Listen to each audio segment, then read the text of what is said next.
is Jack Quinlan with Chuck Thompson of the fifth game of the 1960 World Series between the New York Yankees and the Pittsburgh Pirates.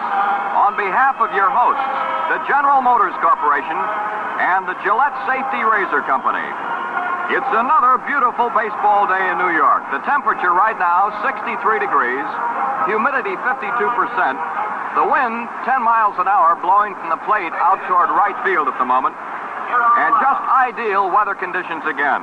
So the weatherman again has given the 1960 World Series magnificent cooperation. It's game number 5 of the 60 World Series, with the Yankees again playing host to the Pirates here at Yankee Stadium, with the series all even now at 2 victories apiece. For the Yankees today, it's going to be right-hander Art Ditmar, and for the Pittsburgh Pirates, the little left-hander Harvey Haddix. This is Ditmar's 3rd World Series with the Yankees, and this will be his 5th World Series game. It is the first World Series ever for Pirate southpaw Harvey Haddix. Staging a remarkable recovery, the spunky Pirates fought their way back to even terms with the Yankees here at the stadium yesterday by winning the 4th game 3-2. Thus, Danny Murtaugh's Bucks, after absorbing thrashings of 16-3 and 10-0, stand every bit as well as the Bombers from New York. The series is deadlocked, and no matter how this one goes today, Pittsburgh is assured of a 6th game at Forbes Field on Wednesday in the 4 out of 7 struggle. Actually, it has moved from the best 4 out of 7 series to what now has to be the best 2 out of 3, because whoever wins the 2 games remaining, or 2 victories out of the 3 games remaining, will be the world champions for 1960. Vernon Law, Bill Verdon, and Elroy Face doubtless were the big names in yesterday's Pirate win.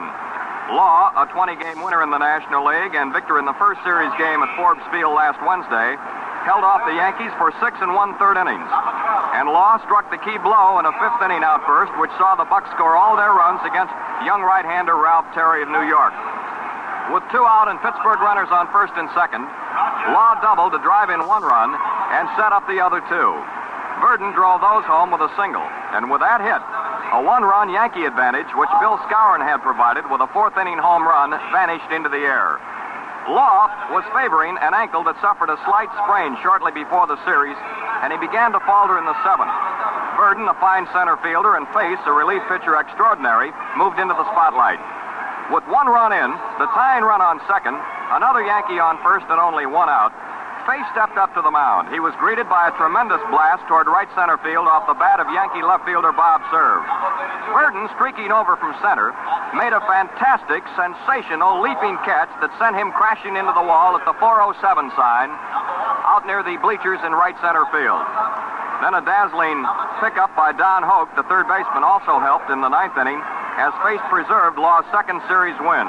Face, incidentally, rescued Law in the 1st game also. So the Pirates won at 3-2, and 67,812 witnesses here at Yankee Stadium saw the best competitive ball of this World Series so far. Except for the score, this was almost a duplicate of Pittsburgh's win in the opening game. Again, Face came on in the late innings, this time in the 7th, to bail out Law. And again, the key play of the Pittsburgh defense was the startling catch by Bill Verdon, which, of course, culminated in a crash into that center field wall. Again, the Yankees let Law get off the hook in the early innings, and again, 1 inning of ineffective pitching beat them. In the 1st game, a 3-run uprising in the 1st inning put them into a hole from which they could not get out.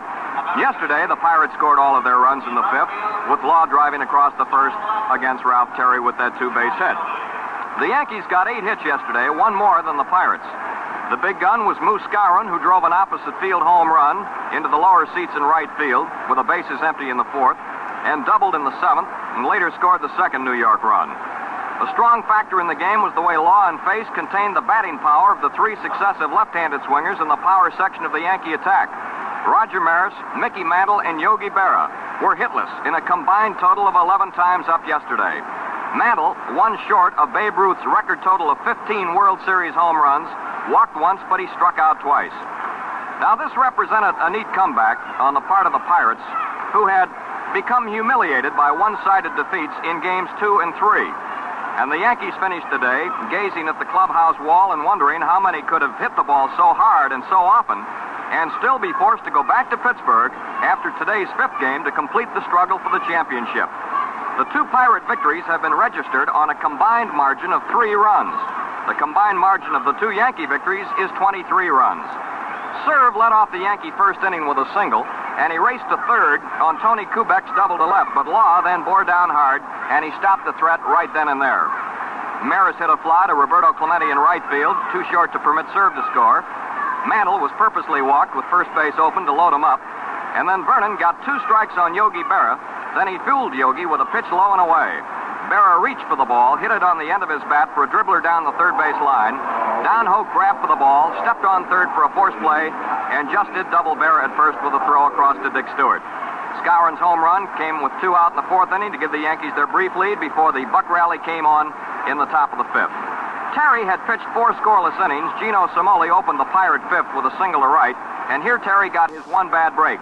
Burgess hit a slow roller to Skowron, who charged the ball and tried to get a force play at second. Both runners were safe when Somoli beat the first baseman's throw to Kubek. Hoke was the next hitter.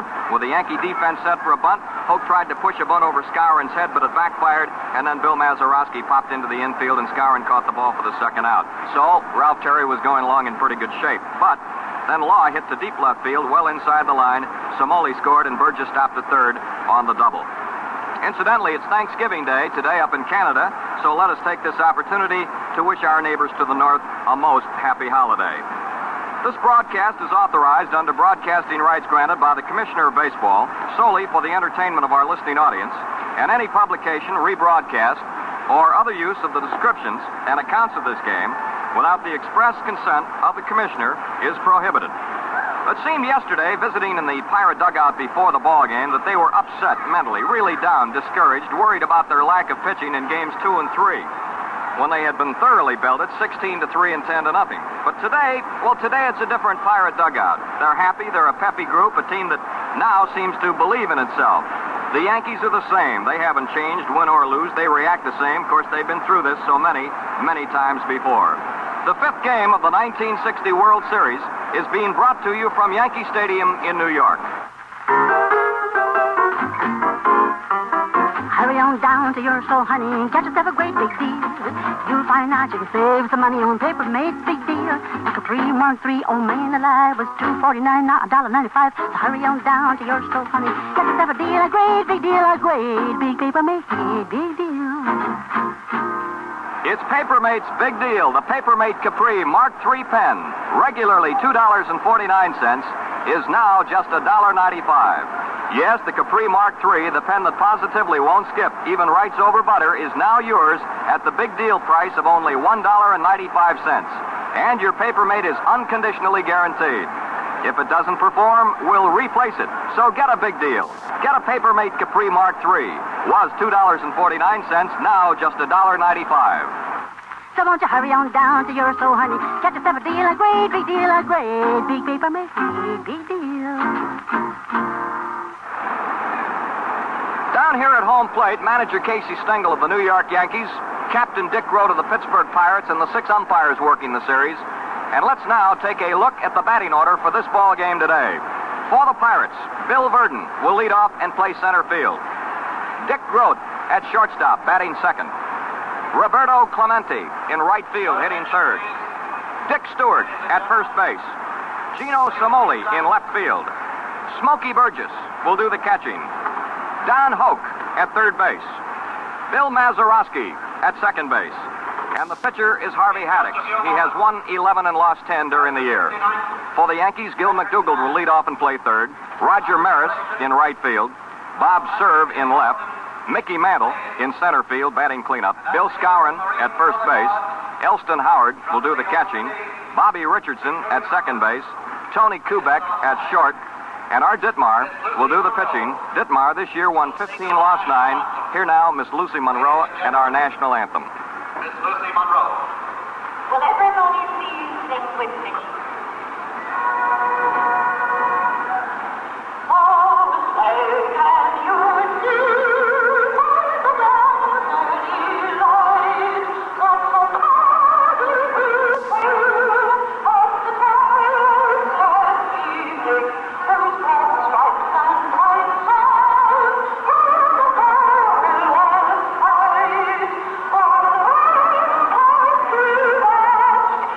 the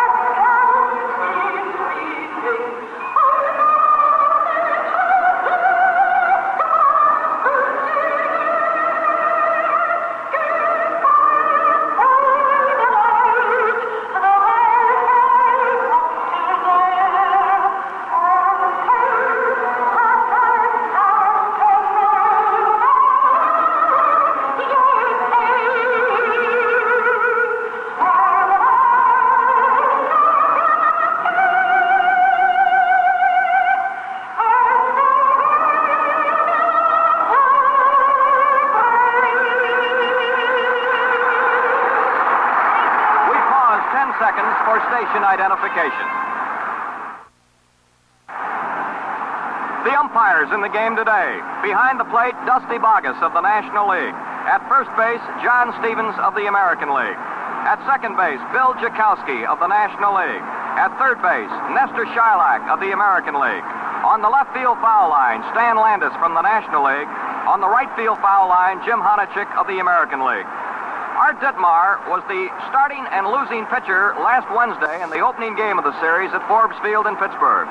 Now, though the Yankees won the pennant without a 20-game winner once again, Ditmar this season moved up to the #1 spot on the staff as the team stopper and the right-handed ace. Though Art yielded more home runs than any previous Yankee hurler, he had his best season in Yankee pinstripes, and in 2 previous World Series, the big right-hander from Springfield, Massachusetts, was unscored on in 10 innings, and he lost the ball game last Wednesday, getting only 1 man out before he was taken out in the first inning at Forbes Field. Harvey Haddix is making his first World Series appearance. He hasn't been in any ball game yet in this series, and he's never been in a World Series before. This little left-hander, in May of 1959, wrote baseball history. For 12 consecutive innings, Harvey set the defending National League champion Milwaukee Braves down in 1-2-3 order. He pitched the first 9-inning perfect game in modern National League history, the first extra-inning perfect game in Major League history, and the longest string of perfect innings ever put together in a Major League game. From the 9th inning on, even the partisan fans in Milwaukee gave Harvey a standing ovation as he took and left the mound. And most were just as keenly disappointed as the Pirate fans were when Haddix lost his perfect game, lost the no-hitter, and lost the ball game itself in the 13th inning 1-0 on an error, an intentional walk, and a hit. On the mound is Art Ditmar. The Yankees have taken the field. They're throwing the practice ball around the infield. And in just a moment, the leadoff man for the Pittsburgh Pirates, one of the heroes in the ball game yesterday, center fielder Bill Verdon, will step into the batter's box, and game number 5 will be underway from Yankee Stadium here in New York. And now to bring you the first half of today's game, the fella from Washington, D.C., who we've enjoyed so much doing these ball games, Chuck Thompson. Thank you very much, Jack Quinlan, and good afternoon, baseball fans. On the mound for the New York Yankees, his second start in the 1960 World Series is the big, good-looking right-hander, Art Ditmar, who on the year for Casey Stengel won 15 ball games and lost 9 and was a most important type of a pitcher. He is known in baseball as a three-way man. He has the ability to start and finish. He also has the ability to be a short reliever and also has shown and demonstrated the ability to be a long reliever. Ditmar on the mound. Bill Verdon steps in for the Pittsburgh Pirates. Game number 5 is underway. Ditmar swings to the wind. The first pitch of the 5th game delivered to Bill Verdon is swung on and missed. Strike 1, and the game is underway. Defensively for the New York Yankees, around the infield, McDougald at third base, Kubek the shortstop, Bobby Richardson at second base, and Bill Skowron at first. 1 strike, the count to crouching left-hand batting Verdon. The breaking ball is cut on, popped up off the first base side in foul territory. Elston Howard, Yankee catcher, up the line, 100, makes the grab for the first out of the inning. Verdon fouls out to the catcher, Elston Howard. The Yankee outfield this afternoon in game number 5 has Bob Serve in left field, Mickey Mantle in center field, and Roger Maris in right field. Here is the captain, the shortstop of the Pittsburgh Pirates, Dick Groat. Bill Verdon, who just fouled out to Elston Howard, had been up 16 times with 3 hits. Groat also 16 and 3. The pitch is a strike called, says plate umpire Dusty Bogus. Groat is hitting in this series 188 and has driven in 1 run. Ditmar, looking in for the sign, delivers a breaking ball swung on, fly ball into left field. A Serve ranging a little bit to his right, coming into the ball now, makes the grab, and that'll be the second out of the inning. Bill Stafford was a possible nominee for this ball game today, and many of the baseball men here in New York tell us, had the Yankees been able to win yesterday, it is quite possible that Casey Stengel would have started the young rookie Bill Stafford. But it is Art Ditmar who has retired Verdon on a foul pop to Elston Howard, and Dick Groat on a fly ball to left field, and now is facing Roberto Clemente. Right-hand batter swings, ground ball hit right to the shortstop Kubek. He grabs off the left foot, throws the first in plenty of time to get Clemente, and the Pirates are 3 up and 3 down. No runs, no hits, no errors, none left. And the score at the end of the first half inning of play, the Pirates nothing and the Yankees nothing. Well, you know, Pittsburgh fans by the thousands poured into New York by train, bus, plane, just about any way they could get here, and that's real enthusiasm for you. And I'll liken it to the enthusiasm men show for the new Gillette Super Blue Blade. Ask any user, and he'll tell you the wonderful difference the Gillette Super Blue Blade makes in shaving. How fast and how easy. A special process, absolutely exclusive with Gillette, makes the edge so incredibly fast and easy shaving, while you hardly know you have a blade in the razor. Now, that's been the experience of thousands upon thousands upon thousands of men, and I firmly believe your experience will be the same. So for refreshing shaves, clean shaves, why not give the remarkable Gillette Super Blue Blade a trial? Here's your chance to do so at a saving. You get a supply of Super Blues in a handy zip-out dispenser with a Gillette Super Speed razor in a compact modern travel case for only 89 cents. Or buy them in dispenser of 10 for 69 cents, 15 for $1. 3 up and 3 down with the Pirates in the top of the first inning, and now it'll be Gil McDougald to lead off for the New York Yankees in the last half of the first inning. McDougald in the series has been up 14 times with 5 base hits and has a World Series average of .357. Gil has knocked in 2 runs and will be up against Harvey Haddix, the fellow that most of the baseball folks refer to as the Kitten, likened unto the great Cardinal left-hander of some years ago, Harry the Cat Brackeen. Harvey Haddix, who won 11 and lost 10 for the Pirates this year, one of the finest fielding pitchers in all of baseball, and a man who throws an excellent overhand curveball and a fine slider. The first pitch to McDougald is a ball a little high. Now, defensively, behind Haddix, the Pirates again have Don Hoke at third, Dick Groat at short, Mazeroski at second base, and Dick Stewart at first.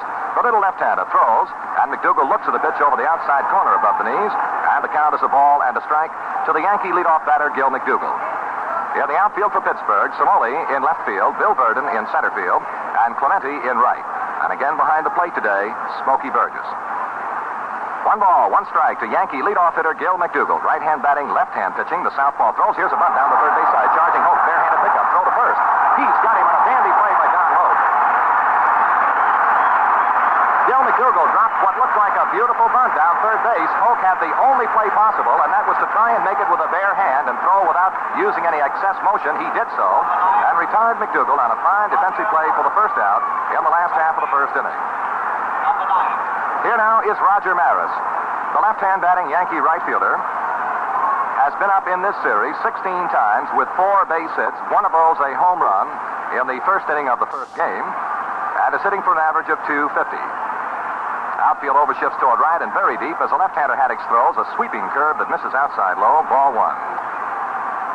Don Hoke, against the left-hand hitting of Roger Maris, is extremely wide of the bag at third, and the rest of the Pirate infield has overshifted to the first base side. Beautiful, bright, sunshiny day. Haddix throws. Here's a ball low and away, and the count now 2 balls, no strikes. Haddix has given Maris a couple of breaking balls and has missed the strike zone low and away.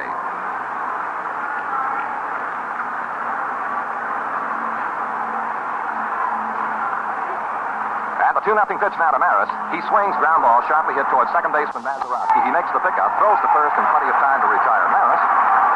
And the Yankees are 2 up and 2 down. And here now is Bob Cerv. Cerv enjoying a fine series for Casey Stengel in 10 official at-bats. Has hit safely 4 times. Number 17. Has a .400 batting average. The more I look at Harvey Haddix, and it has not been my pleasure to see him frequently over the 1960 baseball season, just here and there, he certainly would remind a fella of Harry the Cat Brackeen. The pitch is swung on ground ball, slowly hit third base way, charging his Hope. Left-hand pickup, quick throw to first. Off the bag, gets by Stewart, out into foul territory. Cerv is on his way to second base.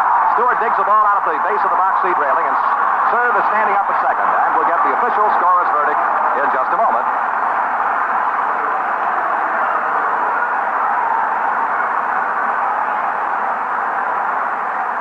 It is ruled an infield hit, a slow roller down third base way, and naturally, against the right-hand power of Bob Cerv, third baseman Hope was playing extremely deep.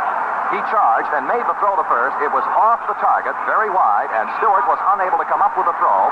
That allowed Bob Cerv to take second base. The ruling, an infield hit for Bob Cerv, and a throwing error charged to the third baseman, Don Hope. So with 2 out, the Yankees have a runner halfway around, and the batter now is going to be Mickey Mantle, and Pirate's strategy is to put him on. They are not going to pitch to Mantle. He is being issued an intentional pass. Ball 2 is outside. Mantle is going to be put on. Ball 3. Well, the way Mantle is hit as a right-handed batter in this series, it would appear to be a pretty good idea. So Mantle has been given the intentional pass, and now here is Bill Skowron, who is also having a great series insofar as percentages are concerned. Skowron has been to the plate 19 times, has hit safely 8 times, has a double and a home run, and 4 runs batted in, carries a .421 batting average. 2 out. Yankee runners at first and second. Bill Skowron, the batter. No score in the ball game. Last half of the first inning from Yankee Stadium. The first pitch to Skowron. He swings and fouls it away into the mezzanine level right alongside us. The error charged to Don Hoke a moment ago, a throwing error, was the second Pirate error of the series. Bob served at second base. Mickey Mantle at first. And a count of 1 strike to the big swinger, Bill Skowron. Harvey Haddix, the Pirate left-hander, kicks and throws. He curved him high on a ball. 1 ball and 1 strike. Game number 5 from Yankee Stadium. Tomorrow will be an off day. And then we'll resume again Wednesday afternoon in Forbes Field in Pittsburgh. Now the 1 ball, 1 strike pitch coming down to Bill Skowron. The southpaw throw, swing and a miss. Good breaking ball. Looked like that fine curve that really dropped off the table. Sharp breaking pitch. 1 ball and 2 strikes to Bill Skowron.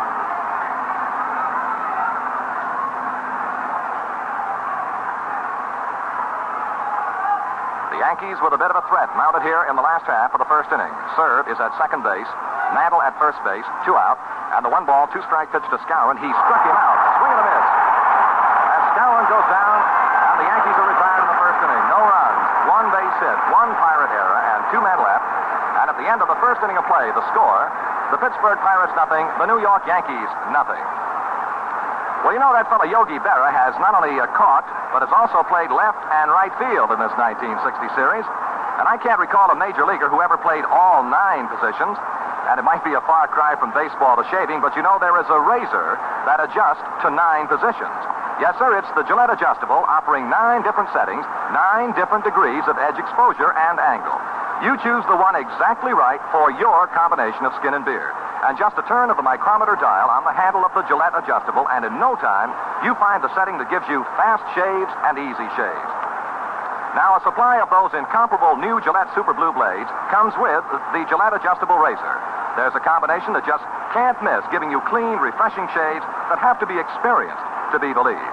In streamlined travel case, the adjustable razor and Super Blue blades cost $1.95. For the Pirates, in the top of the second inning, Dick Stewart will lead off. He will be followed by Gino Cimoli, and then it'll be Smokey Burgess.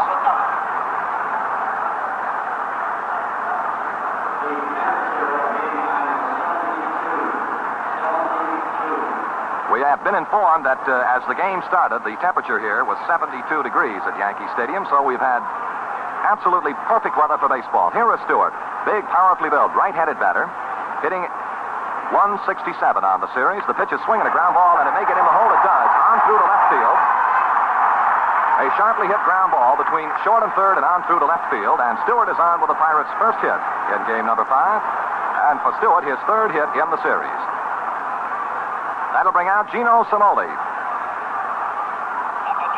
Cimoli has 11 hits or rather 3 hits and 11 trips to the plate with a .273 batting average. No score. Second inning. The Yankees nothing, the Pirates nothing. And Art Ditmar on the mound for the Bombers. Cimoli, a right-hand batter with a pronounced closed stance. The pitch to Cimoli, swinging a ground ball, hops over the pitcher's head, charging in front of the bag to second baseman Richardson, makes the tag of Stewart coming into second base for his only play. A slow-hopping ground ball over the head of pitcher Art Ditmar, fielded by Richardson in front of the bag at second, and he put the tag on the sliding Dick Stewart for the first out of the inning. On at first base. On the force is Gino Cimoli, and the batter now will be Smokey Burgess. Smokey and Dick Stewart were talking a little bit before the ball game today. Neither very happy over their batting in this series so far. Smokey hitting but 182. The pitch is swung on a line drive down the right field line. Fair ball, base hit into the deep right field corner. Around second, on his way to third goes home. Hoke on his way to second is Burgess, and here's the throw to second base. Not in time. He slides in with a double.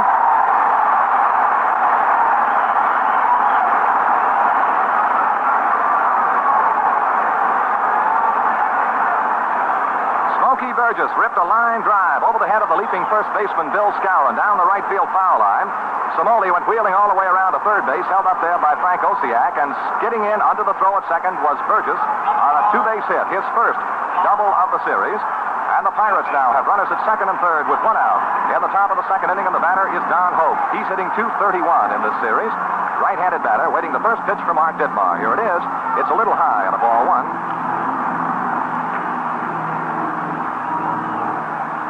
Well, the Yankees had a couple of men on in the last half of the first inning. Were unable to score. The Pirates now with runners at second and third and one out in the top of the second. Ditmar into the move now. The pitch coming down is low and away to the right-hand batting Hope. A count of ball two, no strikes to Don Hope.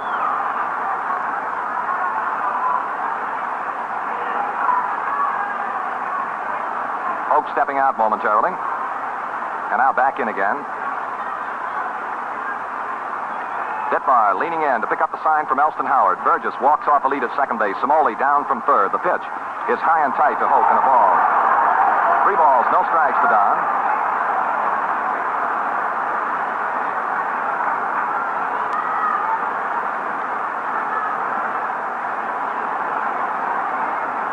Three balls, no strikes to Don Hoke. Let's see what he does on this 3-0 count. Ditmar into the move now. The big Yankee right-hander throws.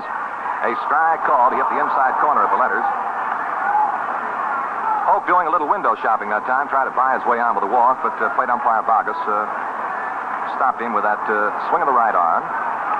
Samoli, the runner at third base. Burgess, the runner at second base. One out here in the Pirate half of the second inning. And now Don Hoke figures that Ditmar is taking too much time, so he steps out, looking down third base way.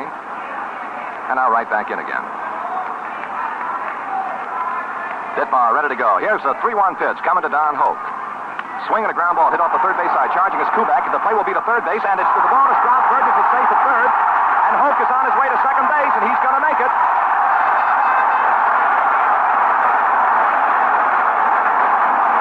Kubek came in for the slow roller, made the pickup, and threw to McDougal in an effort to tag the sliding Burgess.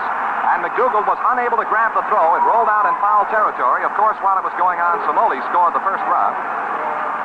And Don Hoke went wheeling all the way to second base. They have ruled an error to the third baseman, Gil McDougal, down the play.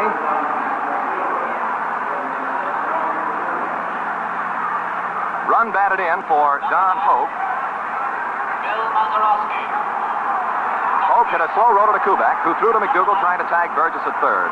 The ball skidded out of the glove of McDougal. Burgess is safe. Hoke has gone down to second base. The Pirates lead 1-0. And here is Bill Mazeroski. Art Ditmar throws a swing and a miss. Strike one. The Yankee error has been charged to Gil McDougal, the third baseman. The 5th Yankee error in the series.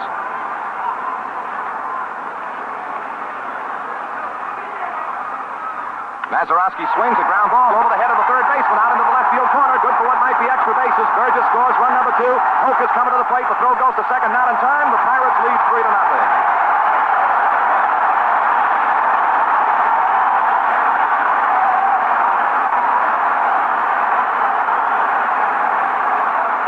Bill Mazeroski hit a hopping ground ball down third base way, skidded over the head of the leaping McDougal and out into the deep left field corner. Burgess came rolling right around with the second run of the ball game, and all the way from second base, Don Hope with the third run, and Mazeroski went into second with a stand-up double, and Casey Stengel has gone to the mound. He is hollering to second base umpire Jakowski, and they are relaying the signals to the bullpen in right field, and it would appear that we are to have a Yankee pitching change.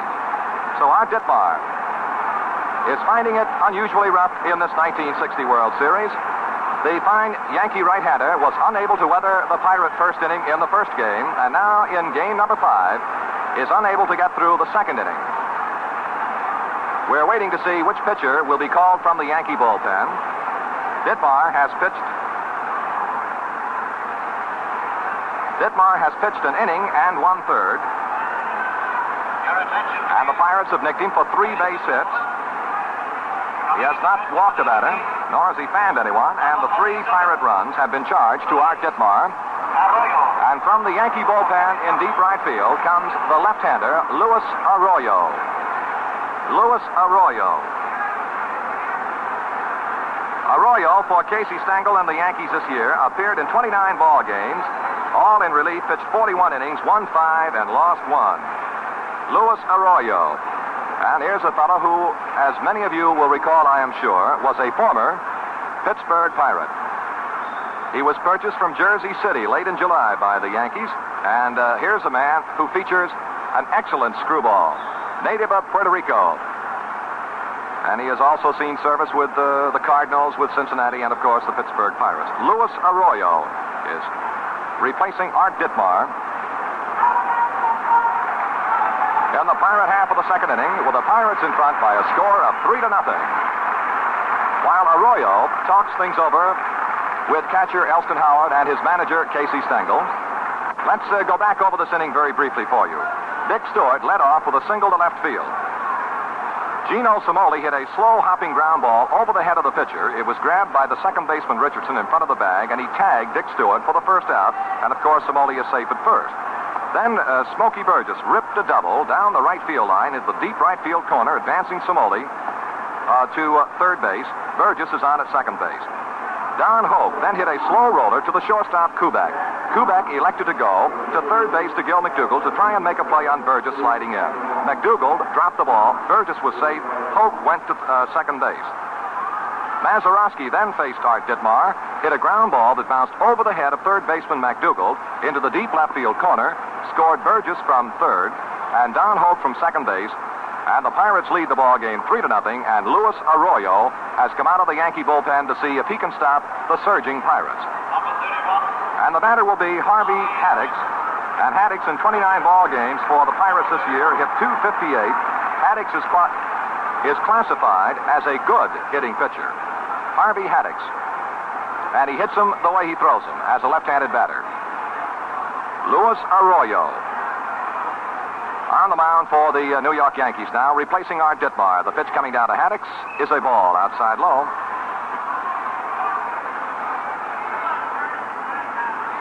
The Pirates, with an early move against the Yankees, lead the ball game by a score of 3-0. 1 out, and Mazeroski is the runner at second base. The pitch coming down to Harvey Haddix, way outside, and a ball two. Elston Howard had to really extend that left arm to keep that ball from coming right on through.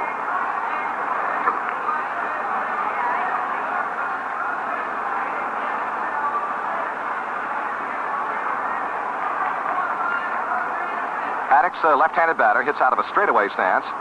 Arroyo, little short, chunky left-hander, checks the runner at second base, throws. Haddix looks, it's inside low, ball 3. 3-0 to Haddix.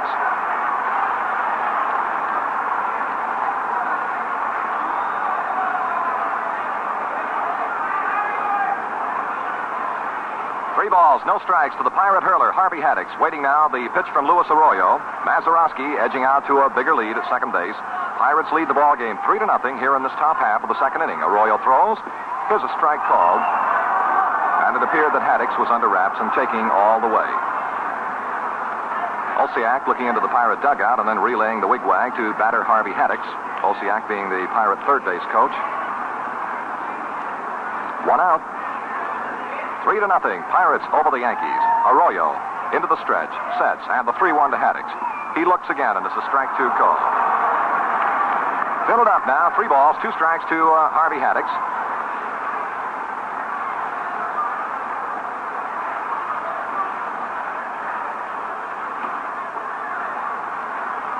All ready to go once again. Elston Howard pumps up the sign. Here's Arroyo into the stretching move. He sets. And the 3-2 pitch to Harv Haddix. Swing and a miss. He struck him out. He gave him that good screwball. Screwball thrown by the left-hand pitcher Arroyo to a left-handed batter such as Haddix, or to Verdon, who is now stepping in, would break down and in. It is the opposite of a curveball. Verdon in the first inning fouled out to the catcher Elston Howard. 2 out now. Pirates 3, Yankees nothing. And here's Arroyo's first offering to Bill Verdon. Ball just outside.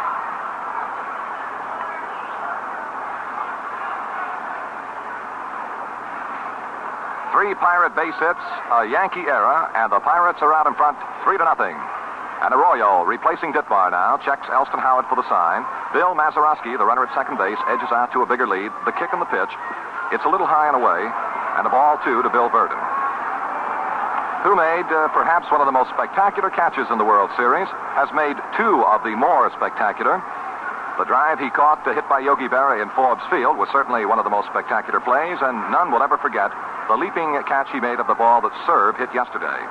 Now the 2-0 pitch to Bill Verdon. Arroyo throws, swing and a ground foul in the dirt at the plate. And the count is 2 balls, 1 strike.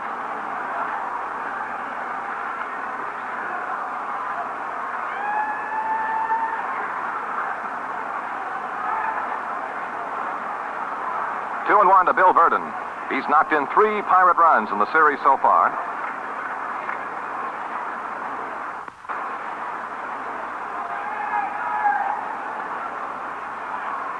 Arroyo, a very deliberate worker, taking his time into that abbreviated stretch now. The little left-hander sets, kicks, and throws. Swing and another foul ball in the dirt behind the plate, and the count levels 2 balls, 2 strikes to Bill Verdon.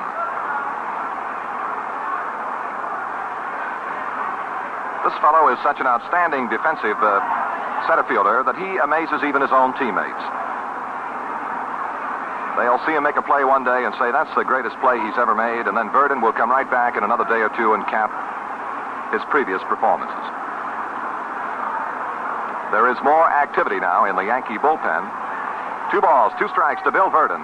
2 out. Mazeroski, the runner at second base. Pirates leading 3-0. And Arroyo about ready to go again.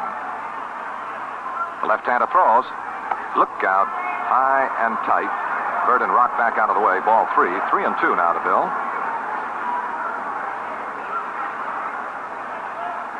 Pretty good hole in that Yankee outfield between center fielder Mickey Mantle and left fielder Bob Serve. Mantle is swung a little bit toward right center, and Serve is up a little shallow in left field and favoring left center just a little bit. 3 balls, 2 strikes to Bill Verdon. 2 out of the inning. And the 3-2 now is swung on, and a lifted pop foul outside of third. Chasing toward the seats, McDougal getting under it now against the railing. A beautiful backhanded grab by McDougal, and he almost tumbled over the box seat railing, but held on to the ball. Verdon fouls out to the third baseman, McDougal. And now, in this top of the second inning for the Pirates, 3 runs on 3 base hits. 1 Yankee error, 1 man left. The score at the end of an inning and a half, the Pittsburgh Pirates 3, the New York Yankees 0. For the cool, refreshing lift you crave, try a Gillette foamy shave. Shave and cool and shave and wet.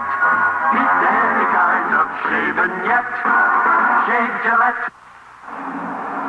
Well, when you're really all but out on your feet, sail into a Gillette Foamy Shaving Cream Shave. Man, that's comfort. That's refreshment. Foamy speeds the razor across your face, stays moist until the final stroke. Smooth is the word for a foamy shave. Pleasant smelling, too.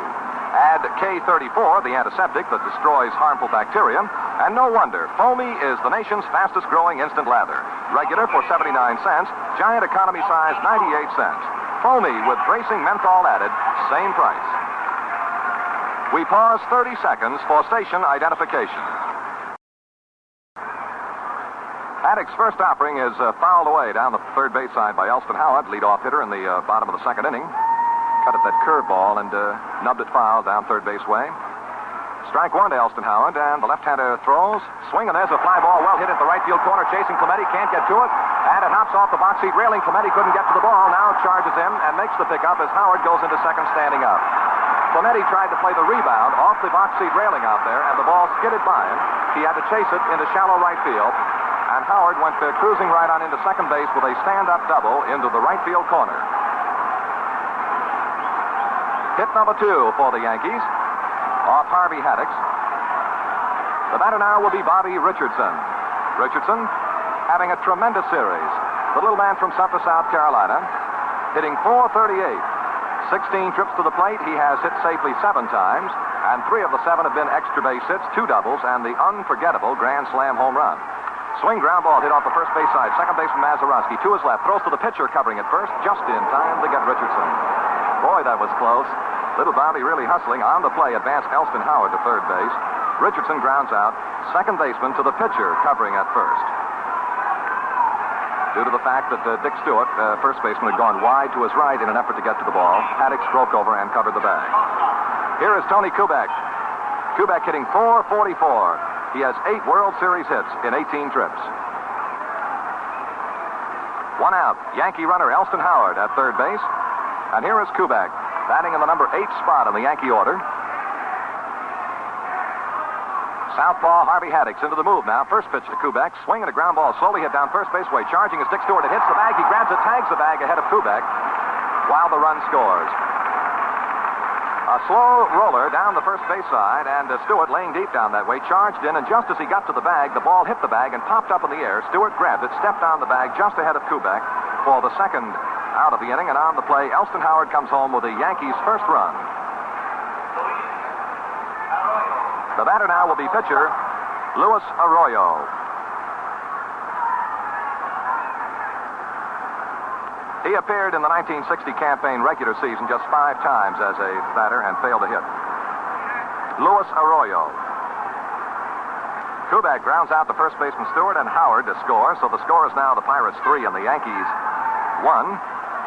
And here is Arroyo. Another left-handed batter. Haddix into the move with 2 out and none on. Throws, swing and a ground ball over the pitcher's head. Charging to the bag at second base is the shortstop. He makes a quick throw to first in time to get Luis Arroyo. Dick Grote cut in front of the bag and in front of his second baseman Mazeroski and made the grab and a lightning quick throw to Stewart at first in time to retire Arroyo. So the Yankees in the second inning show 1 run on 1 hit, no Pirate errors, none left, and the score at the end of 2 full innings, it's the Pirates 3 and the Yankees 1. Even though he's not playing today, there's certainly no doubt about it. The American League considers Yogi Berra one of the smartest handlers of pitchers in the league. Milwaukee's Del Crandall has the same standing in the National League. Dell's alert, smart as a whip, a real pro in every way, even to the way he shaves. There's no question that he uses the new Gillette Super Blue Blade. Dell says, that blade is a real beaut. I never dreamed that shaving could be so easy.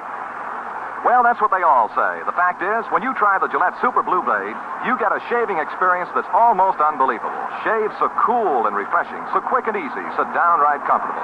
Why, I could shoot the moon about them.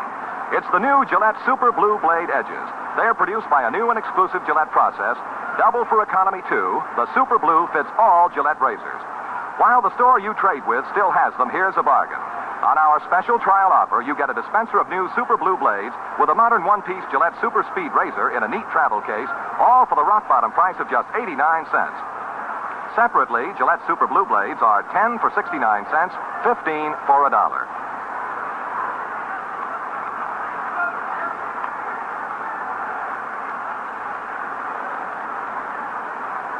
Dick Grote will lead off for Pittsburgh in this top of the third inning. Grote flied out to left in the first inning and made a dandy play to retire Arroyo to end the Yankee half of the second. Arroyo, incidentally, complained just momentarily to the first base umpire about the fact that Stewart was not on the bag when receiving the throw from Dick Grote. The complaint was disallowed.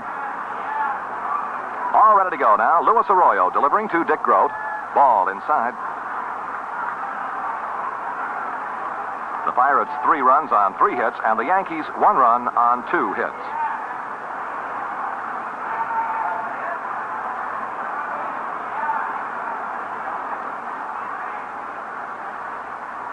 Arroyo now into that full wind, and the 1-0 pitch coming down to Grote. He swings a line drive, base hit over the head of the third baseman out in that deep left field corner. Serve is running it down. Here is Grote around first on his way to second, and he'll pull in with a stand-up double. Line drive over the head of the third baseman down at the left field corner, and Grote is on with his second double of the series. And the 4th Pirate hit of the ball game. None out. The Pirates with the runner halfway round. On at second is Dick Grote, and here now will be Robert Clemente, or Roberto Clemente. In his brief college career, this fellow spent a little time throwing the javelin. I know nothing of his ability as a javelin thrower, but he can certainly throw that baseball. Clemente, in the first inning, bounced out to the shortstop. Grote leads second base. None out, and the first pitch coming to Clemente. He looked as though he were going to bunt and then took the pitch for a strike. Clemente ran the hands up the bat and squared off to face the pitcher and took it all the way for strike one called.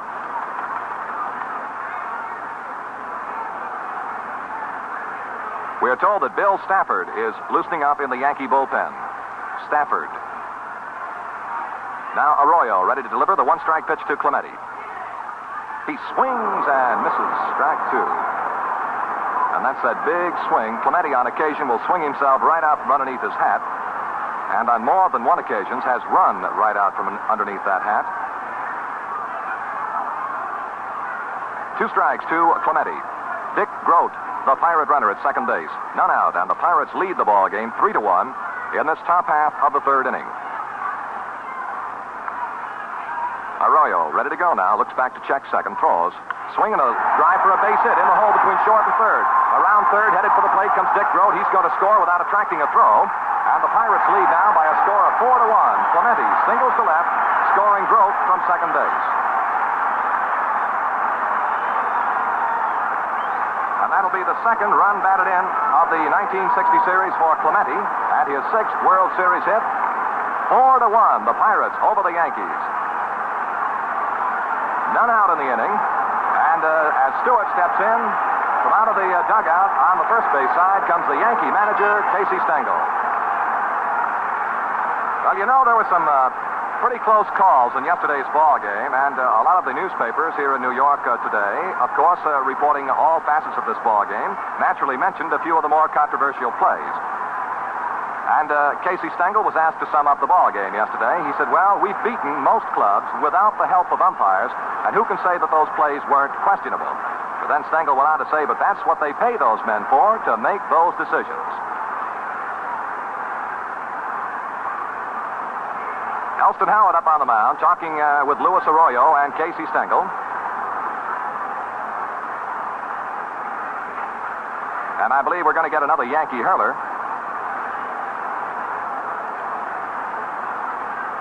So Luis Arroyo this afternoon has pitched 2/3 of an inning and has allowed 2 base hits. Arroyo didn't walk anyone. He struck out a batter and is charged with 1 run. And, of course, Clemente, the runner at first base, is also the responsibility of the departing Luis Arroyo. Number 22, Bill Stafford is coming out of the bullpen to do the pitching for the New York Yankees. The Yankees purchased his contract from Richmond of the International League on August the 13th, and he finished the year with a 3-1 record and had a very fine 2.21 earned run average for 61 innings. He came up when Yankee pitching was in one of its variable states and lent immediate stability. He has a good variety, he throws hard, pretty good control, I'm told, and for a youngster has displayed excellent poise under fire. Bill Stafford, now on replacing Luis Arroyo.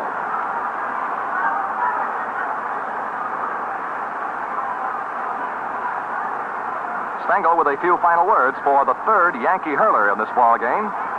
With the Pirates batting in the top of the 3rd, none out. 1 run in, Pirates 4, Yankees 1. Clemente, the runner at first base, and waiting for the first pitch is the Pirate batter, first baseman Dick Stewart. Bill Stafford on the mound now for the New York Yankees.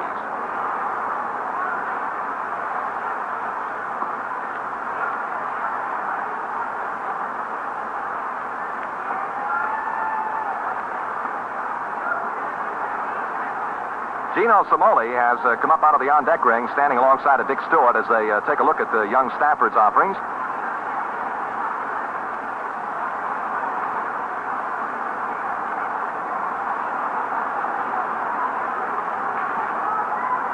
Ditbar started this afternoon, went an inning and a third, and the Pirates got to him for 3 base hits and 3 runs. Luis Arroyo came on to stop the Pirates in the second inning.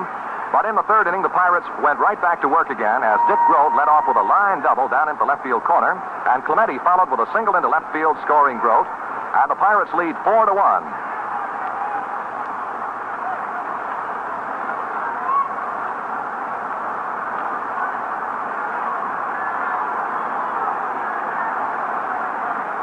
Bill Stafford from Athens, New York. 22 years old. Right-hander. To pitch to Dick Stewart.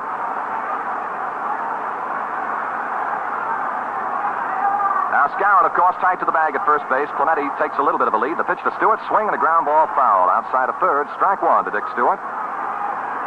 In the second inning, Stewart opened with a single to left field and then was promptly forced at second base.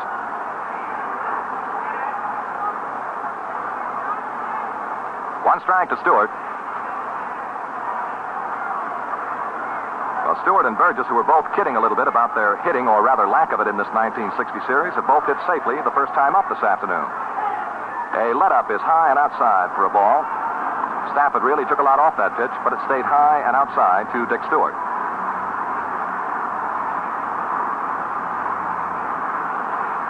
Yankee outfield deep and swung a little bit toward left to Stewart. Maris, the right fielder, swung around toward right center in front of the bullpen entrance. Pitch coming down to Stewart. He swings a towering pop fly off the third base side of the infield. McDougal, third baseman, coming down the line, getting under it, and McDougal makes the catch for the first out of the inning. Stewart pops out to third baseman McDougal. One away in the Pirate half of the third, and the batter now will be Gino Simoli for Stewart at second base in the second inning.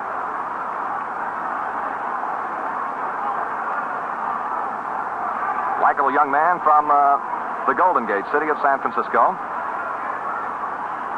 Now a quick throw to first, but Clemente is back in time. Stafford almost caught Clemente going the wrong way. Now Roberto dances out to a bigger lead.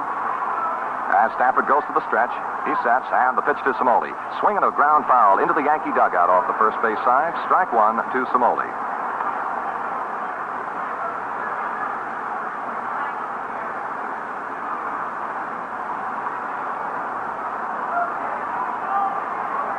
A beautiful sunshiny afternoon in New York.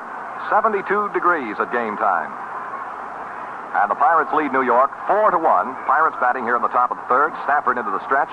And the one-strike pitch to Simoli. Swing, and there's a fly ball well hit deep into right, but Maris has got it in range. Out near the warning track, the Yankee right fielder makes the grab for the second out of the inning. Returning to first base, Clemente.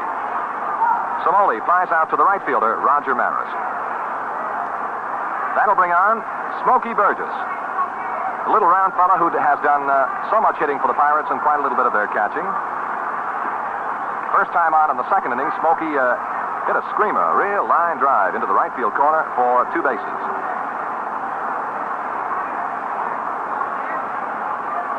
Burgess hits out of an open stance and deep in the box. Clemente with a good lead at first base, the set by Stafford. And now he straddles the rubber, and so Clemente checks back toward the bag. Burgess, meantime, backs out. Everything stops. Now we're ready. Stafford with a quick throw to first. Back in time, Clemente.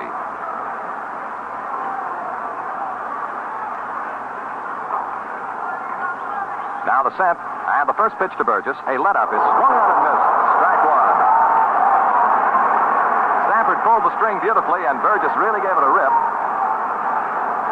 And all of the fans here at Yankee Stadium kind of laughing it up a little bit in appreciation of the all-out effort shown by Burgess trying to find that change-up pitch. Here's a breaking ball that misses low inside to Burgess. One ball and one strike now.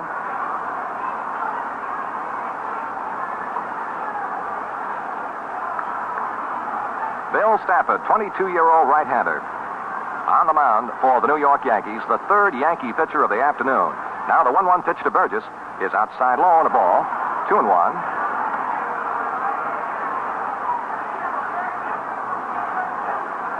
Two out here in this top half of the third. One Pirate run in. The Pirates lead the game 4-1. And Stafford ready to go now. The 2-1 pitch is high and away. Ball three. Fastball from Stafford really took off and sailed that time. 3 balls, 1 strike.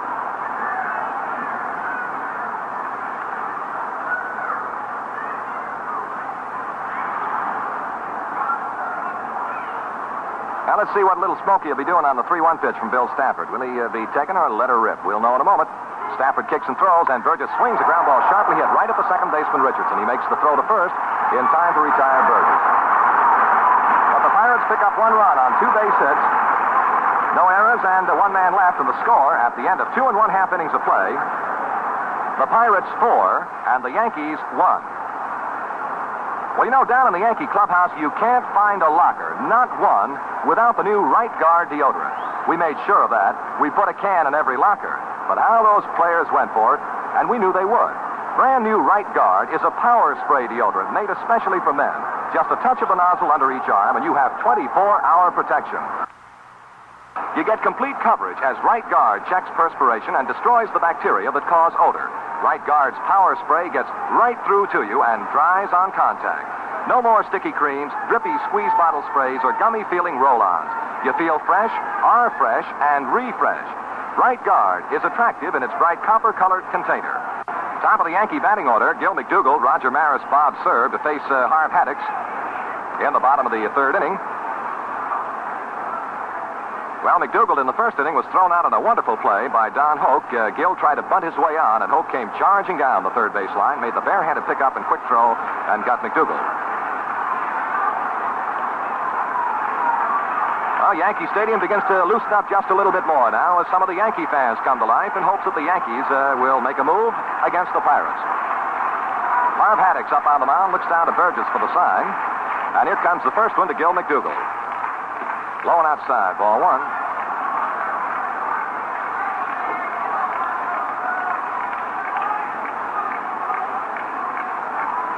And the 1-0 pitch coming down to McDougald.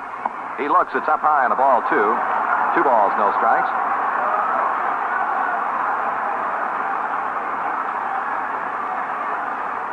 Pirate manager Danny Murtaugh has already nominated his pitcher for game number 6. He said it'll be Bob Friend. And the 2-0 pitch is high and outside, ball 3. 3 balls, no strikes. To leadoff batter, Gil McDougald. Bob Friend, incidentally, who has been named to start the 6th game, is also in the Pirate bullpen this afternoon, and Murtaugh says, I'll use him if I need him. 3-0 to McDougald is a strike called, and McDougald was taking all the way, ran the hands up the bat, leaned in, followed the pitch right into the mid of Smokey Burgess.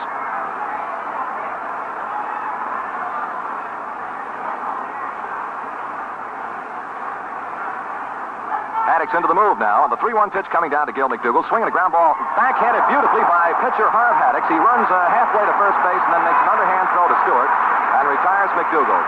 Boy, that fella is quick as a cat on the mound. He just darted off the first base side of the mound, made a beautiful backhanded grab, and then a flip throw to Stewart to retire Gil McDougald. The batter, Roger Maris, 1 out, none on. Yankees hitting in the last half of the third inning. The Pirates 4, and the Yankees nothing. Maris went out on a ground ball to Mazeroski at second base in the first inning. Mazeroski is playing Maris extremely deep. He's a couple of steps back in the outfield grass. A sweeping curve is outside low to Roger Maris. Ball 1.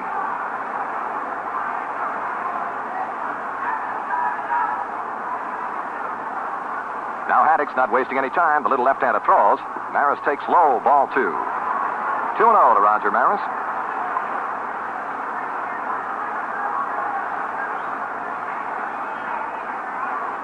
Haddix doing a little groundwork up on the mound right now, scratching around up there very briefly to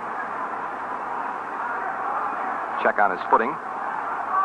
As he strives toward the plate, he was unhappy with his touchdown spot and straightened it out. Now the 2-0 pitch, strike. Good curve from Haddix, who on occasion, I'm told, will go to the sidearm pitch to the left-handed batter and can be quick. 2 balls, 1 strike to Maris. Haddix throws. Curve missing low and away again. Sweeping big curve ball. Had a lot of break. 3 balls, 1 strike to Roger Maris. 1 out, none on. In the Yankee half of the third, the Pirates 4 and the Yankees 1. Here's a 3-1 to Maris. He swings and there it goes. What a shot. Upper deck home run for Roger Maris.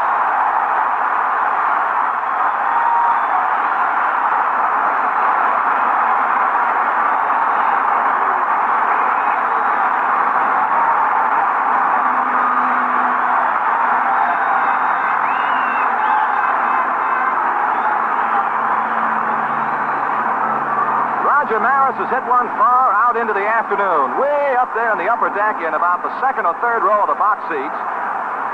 And there wasn't any doubt about it, none whatsoever. The moment the ball left the bat, everybody in the ballpark knew it was gone. 4-2, Pirates over the Yankees, and here is serve. Swings ground ball off the first base side. A bit to his left, second baseman Mazeroski makes the pickup and throw in time to retire serve for the second out. The batter now, Mickey Mantle, 2 out, 1 run in on the Maris home run, his second home run in the 1960 series. Mantle, in the first inning, was issued an intentional pass. Now Haddock's all ready to go. First pitch coming down to Mantle. Inside low on the ball.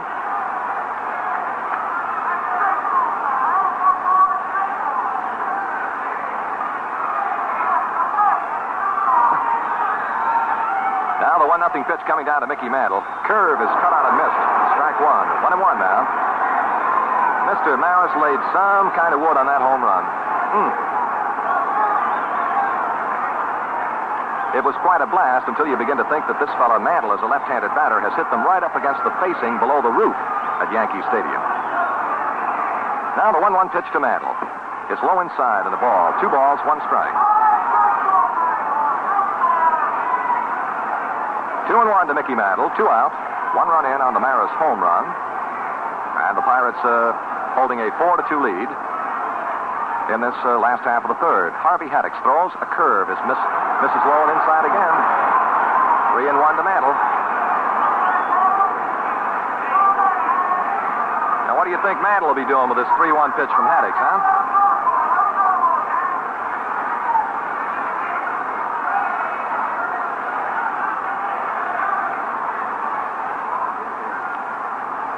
Well, we'll know. Here's the wind by the left-hander. The 3-1 pitch coming to Mantle. He swings and misses. Strike 2. And that was a pretty good bender from the southpaw. Haddock's, along with a good overhand curveball, I'm told, has an outstanding slider, which is a pitch that moves like a curve, except that it doesn't drop. It just slides. Now the 3-2 pitch coming down to Mantle. It's too low and a ball 4. So Mantle has drawn his second walk. And the batter now will be Bill Skowron.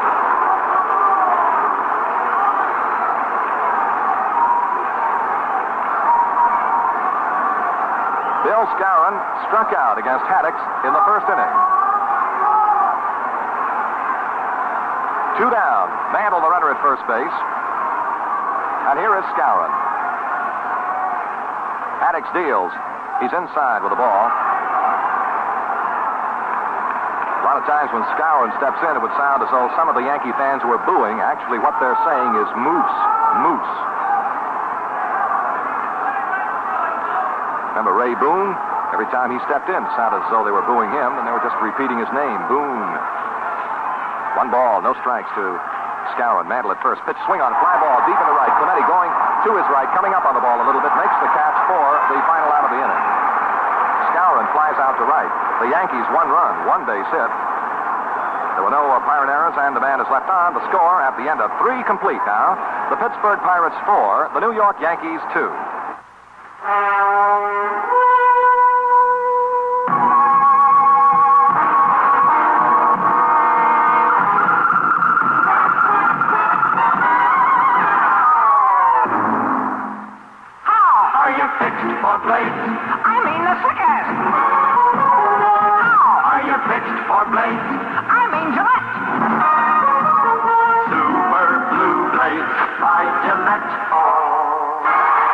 The quickest, cleanest shave a man can ever get. How are you fixed for blades? I mean, Gillette Super Blue Blade.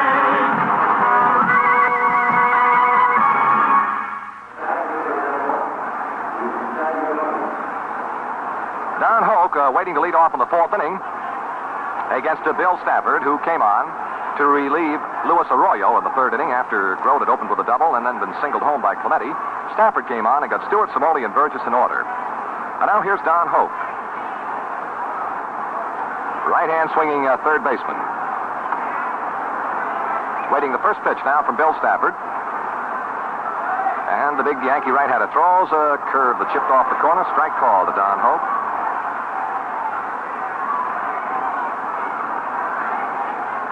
Hope was kidding himself quite a bit in the Pirate dugout prior to the ball game today. And the one-strike pitch coming down to Don. A breaking ball wide of the plate. Ball one, strike one. Somebody remarked that they thought he was one of the greatest Pirate third basemen they'd ever seen.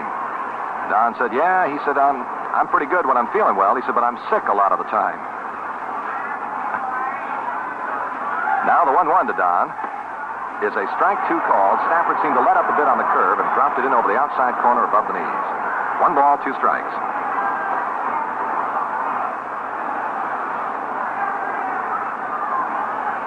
Fiery competitor. Outstanding glove man. Don Hope waiting the 1 ball, 2 strike pitch from Bill Stafford. Here it is. Swing and a drive, takes 1 hop in front of Kubek, off his shoulder. He goes to his left to retrieve, throws to first, not in time. Hope is safe. We'll wait for the official scorer's verdict. A line drive took 1 hop in front of Kubek and then caromed off the left shoulder. He chased it, threw to first, not in time to get Hope.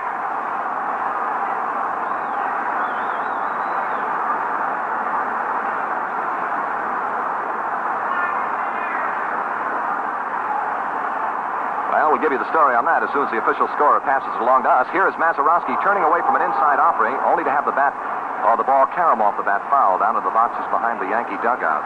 A strike 1 to Mazeroski.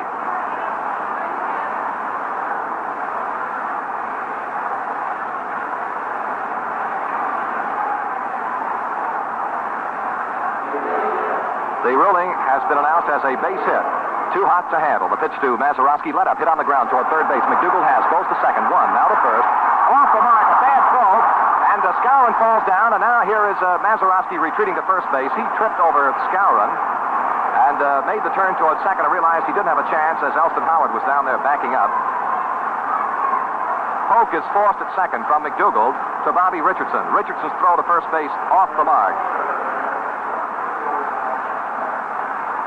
No error, just a force out at second base, and Mazeroski now holding first. No error charge.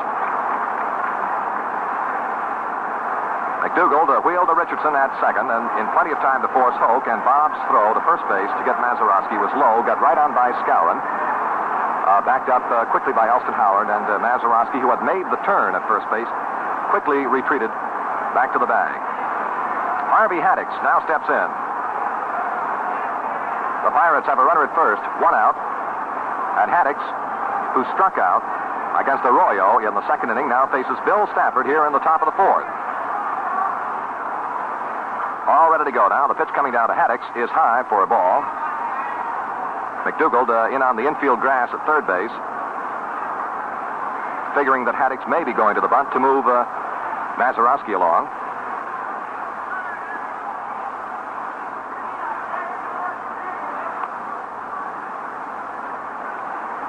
Haddix stepping out momentarily. Now he moves back in again, bangs the barrel into the bat on the plate, and we're ready. 1 ball, no strikes. Lead at first by Mazeroski. The pitch is a breaking ball high and a ball 2. 2-0.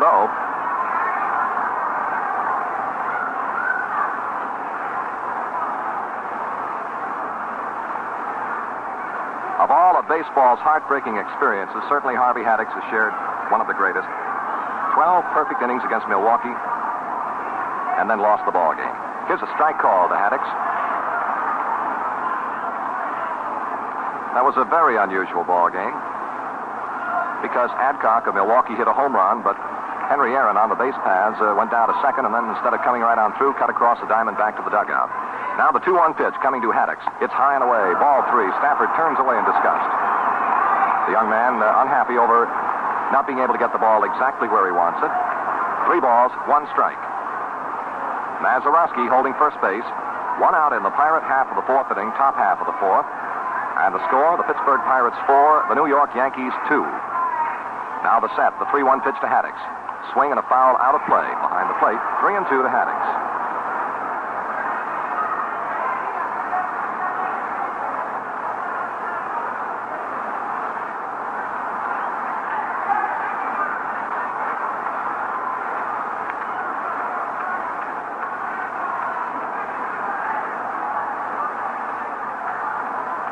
Now the big one, 3-2 pitch. No, a quick throw to first base. Back in time, Mazeroski. Stafford toes into the rubber, into the abbreviated stretch, sets. And the pitch, swing and a ground ball grabbed by the pitcher. He throws to second. That's one out. Now to first, and the double play. Pitcher to the shortstop covering at second. Back to first for the double play that ends the inning. No runs, one hit, no errors, none left. And the score now, at the end of 3 1/2 innings of play, it's the Pirates 4 and the Yankees 2. Well, it goes without saying, when Murtaugh has to go to the bullpen, he can certainly call an Elroy face. He's their number 1 relief man. Well, if he comes in, he'll have to go a long way to top young Larry Sherry, last year's series hero for the Dodgers, you remember? Larry finished every game the Dodgers won.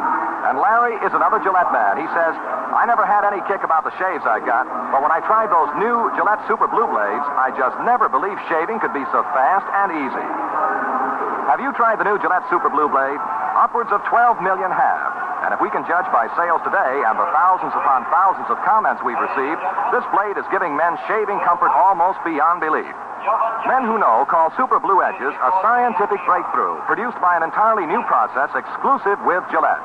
Gillette Super Blue Blades are double-edged for economy and convenience and fit any Gillette razor. Won't you try it now in this money-saving World Series offer? A supply of Super Blue Blades and a handy zip-out dispenser, a one-piece Super Speed razor packaged in a smart travel case for only 89 cents. Separately, Super Blue Blades are 10 for 69 cents, 15 for $1. We pause 30 seconds for station identification. Haddix delivers too high to Elston Howard, leading off in the last of the 4th inning. And now there's a ground ball hit a little bit to the right of the shortstop, Grote. He goes over and makes the pickup. The throw to first is off the mark, and Howard is safe. Stewart went leaping up into the air to make the grab, and Howard is safe at first base. The ruling is an error, a throwing error charged to the Pirate shortstop, Dick Grote. An error. Ground ball a little bit to the right of Grote. He made the pickup, and then his throw was much too high, even for the big Pirate first baseman, Dick Stewart. So the Yankees have a runner at first with none out, and Bobby Richardson faces the left-hander Harvey Haddix. Haddix with a quick look to first throws a ball inside low. Richardson went out second baseman Mazeroski to the pitcher Haddix covering at first in the 2nd inning. A throwing error charged to the Pirate shortstop Grote.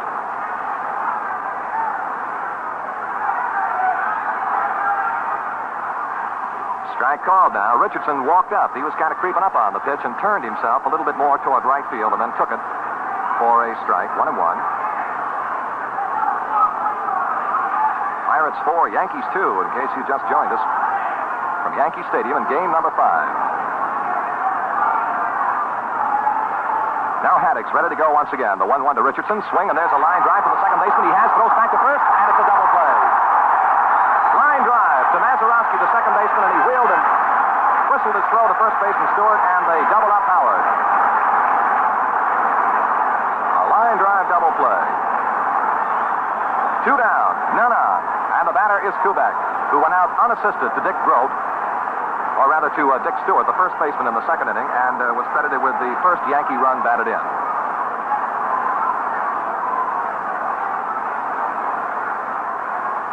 Pitch.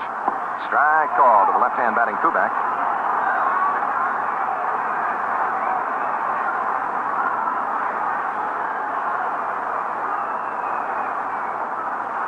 And the 1-strike pitch. Outside. 1-1. Well, Richardson hit the ball well, just about 2 steps to the right of the second baseman, Mazeroski.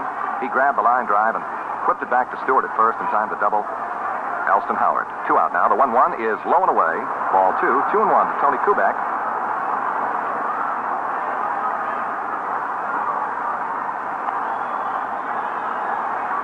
Left-hand batting Kubek is played to hit the ball more to the opposite side of the field. Center fielder Burden is shaded around toward left center. The line drive double play a moment ago is the 5th Pirate double play of the series so far. And the 2-1 pitch to Kubek. Haddix throws, swing and a miss. Strike 2.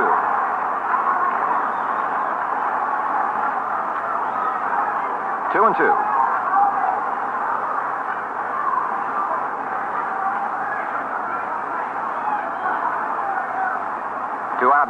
strikes into the move now. 2-2 to Kubek.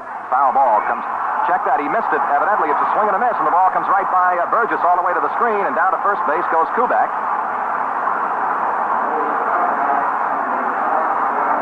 A strikeout is recorded by Haddix, and a passed ball is charged to Smokey Burgess. It looked as though it were a line foul right back to the screen, but he missed the ball completely. And Burgess had to chase it back to the screen, and Kubek, off and running, is safe at first base.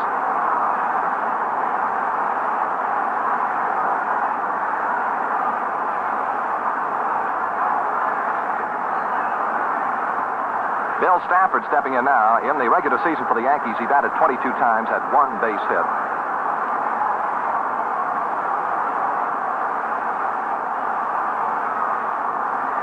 Now, Yankee Stadium still buzzing a little bit about that Kubek play of a moment ago. He took a full swing, but missed the ball completely, and the ball came whistling right on through Burgess. The pitch is too high to Stafford. Ball one.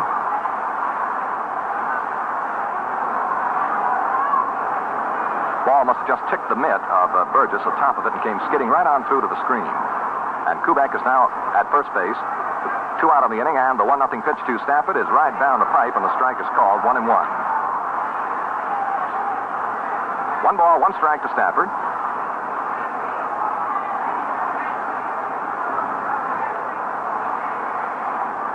Haddix taking a little bit of a breathing spell right now. Just took the cap off a moment ago, mopped the brow. Now he's ready to go again. The 1 ball, 1 strike pitch to right-hand batting Stafford. Swing and a foul ball out of play behind the plate. And the count to the Yankee pitcher, 1 ball, 2 strikes. Well, the Pirates got 3 runs in their half of the second inning. The Yankees got 1 run in the bottom of the second. Pirates picked up their 4th run in the top of the third. The Yankees got their 2nd run in the bottom of the third.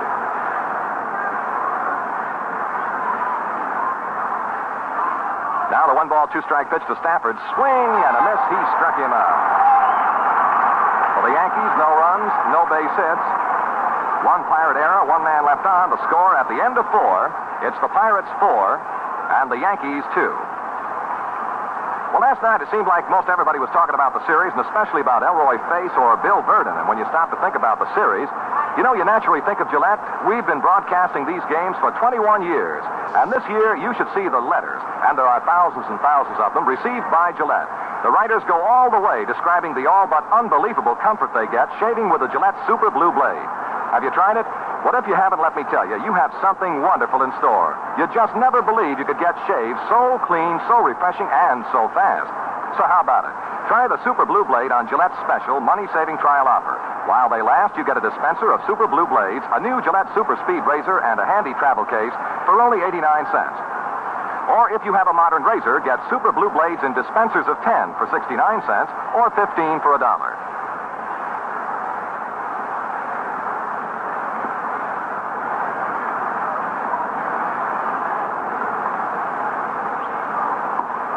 A moment ago, Smokey Burgess was charged with a pass ball that allowed Kubek to take first base on the strikeout.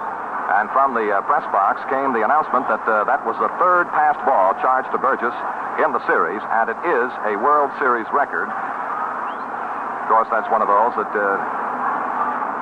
Smokey would just soon forget about. To lead off for the Pirates in the top of the 5th inning, Bill Verdon, who made a tremendous catch in right center field in yesterday's 4th game to rob Bob Serve of what could have been a triple. Now the pitch coming down to Verdon, a slow curve, and a strike is called. Beautiful pitch rolled in on the left-hand batting Verdon.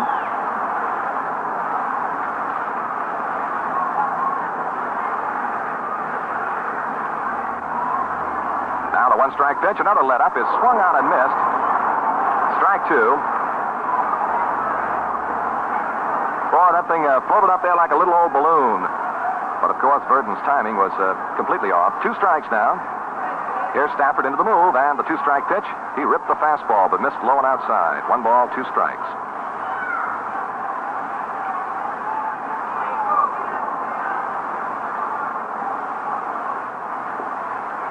Stafford checking with Elston Howard to pick up the sign. Spreads out in that windup now. The pitch is a curve cut on a ground ball. Sharply hit to Richardson, the second baseman. Down on one knee, he makes the pickup. Throws to first in time to get Verdon. 1 away. On the Pirate half of the 5th inning. Now Dick Grove.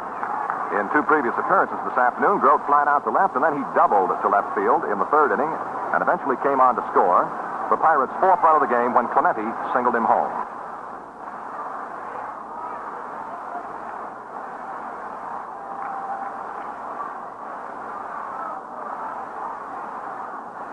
Stafford in the move now. First pitch coming down to Dick Grote. It's a curve, but it missed outside. Ball one.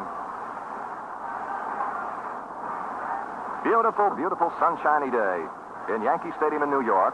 Temperature 72 degrees at the start of the game. The 1-0 pitch to Grote is right in there. Strike is called. 1 ball, 1 strike.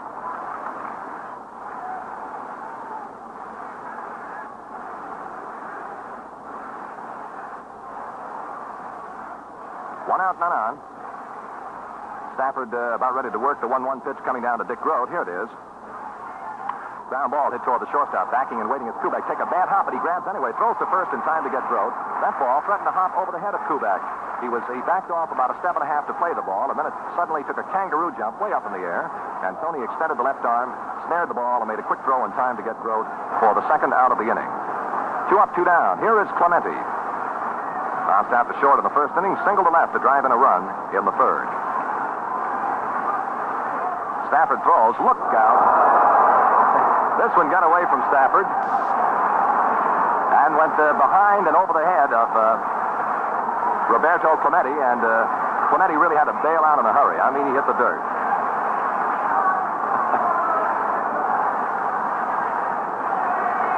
That's kind of a pitch that might get a hitter to thinking a little bit. 1 ball, no strikes. Stafford already, he throws. Swing, and there's a drive hit toward the shortstop. Kubek to his right makes the grab. The quick throw to first in time, and that's all for Clemente. And for the Pirates in the 5th inning. 3 up and 3 down. No runs, no hits, no errors, none left. And the score at the end of 4 1/2 innings of play, it's the Pirates 4, the Yankees 2. This portion of the 1960 World Series is brought to you by General Motors. Chances are you'll find your new car at GM, 'cause there's more to choose from. Value and choice from GM. Yes, you get solid General Motors value in every one of the GM cars for '61. Widest choice ever. Chevrolet and the new size Chevrolet, the Corvair. Pontiac and a new size Pontiac, the Tempest. Oldsmobile and a new size Oldsmobile, the F-85. Buick and a new size Buick, the Special. And Cadillac. Value and choice from GM. And remember, all these great General Motors cars are backed by the new GM dealer warranty, which excludes only tires and those items recognized as normal maintenance. It provides the finest kind of protection for your investment during a full year or 12,000 miles of driving, whichever comes first. Last half of the 5th inning coming along in game number 5 at Yankee Stadium, and it's our pleasure once again to swing the microphone around to that man from Chicago of the Chicago Cubs, Jack Quinlan. Thank you, Chuck, and hi again, everybody. The Yankees will lead off with the top of the order here in the last half of the 5th inning. Gil McDougald, Roger Maris, and Bob Serve. McDougald has been thrown out on 2 superb plays, one by Don Hoke on a bunt attempt back in the 1st inning, and the other by Harvey Haddix, who stopped a smash headed for center field and threw him out in the 3rd. Yankee fans start to talk it up. The Bombers trail the Pirates 4-2 as we swing into the last half of the 5th inning in New York. Harvey Haddix on the mound, winding. First pitch to McDougald on the way. A swinging a fly ball, curving out into right field. Clemente over. He's near the railing. He's going to make the catch. He does. In the corner in right field. McDougald hit the first pitch here in the bottom of the 5th. And Clemente went over near the 296-foot sign and the foul pole in right field and caught the ball in fair territory. 1 away. Here's Roger Maris, who drilled one into the front row of the upper deck his last time up out in right field after grounding out in the 1st inning. 1 out and nobody on in the bottom of the 5th. Pirates 4, Yankees 2. A big ball game. Of course, they're all big, but whoever wins this one has a decided advantage heading back for Pittsburgh on Wednesday. Strike a curveball at the belt. 0-1. Unlike most left-handers, Haddix has excellent control. Never once in his entire career in organized baseball have his walks exceeded his strikeouts. And only once have his strikeouts been under 100 in any one season. Here's a curve popped up out behind shortstop by Maris. Dick Grote back on the grass, waiting. He's under the ball. He makes the catch, and they're 2 gone. Maris pops to Grote. Here's Bob Serve. He has 1 for 2, a single in the 1st inning, a slow hopper down the 3rd base line. 2 out, nobody on. The muscle man, Bob Serve. right-handed batter. He's the fella that Verdon committed robbery against yesterday on that leaping catch at the 407 sign in right center field. The pitch by Haddix. A curve. It's down low, ball one. Frank Crissetti stationed at third, where he's been for so many years in the coach's box for New York. Ralph Houck at first. Here's the windup. The pitch by the Kitten on the way. Serve checks his swing and hits the outside corner. Strike. Even up. Ball one and strike one. Yesterday, here at the ballpark, there were 67,812, and on Saturday, there were 70,001. Here's a foul ball into the Yankee dugout at first base, and they scatter over there in a hurry. Today, the final series game in New York this year is the only day in the three that we've been here that we've noticed so many empty seats. There aren't too many, but they are noticeable after the first 2 days.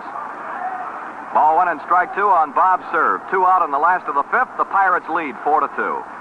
Haddix winding. The 1-2 pitch to the big outfielder. A ball. It's low. 2-2. Even up. Hoke at third. Grote at short. Mazeroski at second. Stewart at first. Samoli in left field again today. There is a possibility that Bob Skinner might play on Wednesday. Verdon in center field and Clemente in right. Now the 2-2 pitch to big serve on the way. Curveball, it's low, into the dirt. Ball 3. Full count. 3 balls, 2 strikes on serve, batting with 2 out and the bases empty. The Yankees trail by 2. A lot of folks, a lot of baseball men and Pirate fans in particular had been wondering how long it would be before the Pirates started to hit. Well, they have today. Here's a curve. He struck him out. Bob Serve goes down swinging on a 3-2 pitch. Strikeout number 4 for Harvey Haddix, and it's 3 up and 3 down in the bottom of the 5th inning for New York. No runs, no hits, nobody left on base, and at the end of 5 full innings, it's the Pirates 4, the Yankees 2. Name's Stokes, my friend, and you know, I've got your car. Frank Buxton is my name, and you've got my car? That's right. You want value, don't you? Yeah. You want choice, don't you? Yeah. Well, listen, boys, there's Value and choice from GM. Yes, General M has your car. Whether you want a coupe, a sedan, or a wagon, your car.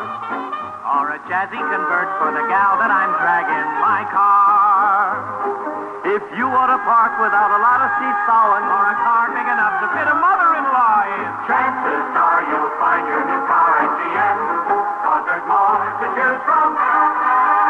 before you buy a car this year, see what you get right here. Value and choice from GM. At the top of the 6th inning, Dick Stewart will lead off for the Pirates. He has singled and he's popped up to McDougal so far. He'll be followed by Samoli and then Smokey Burgess.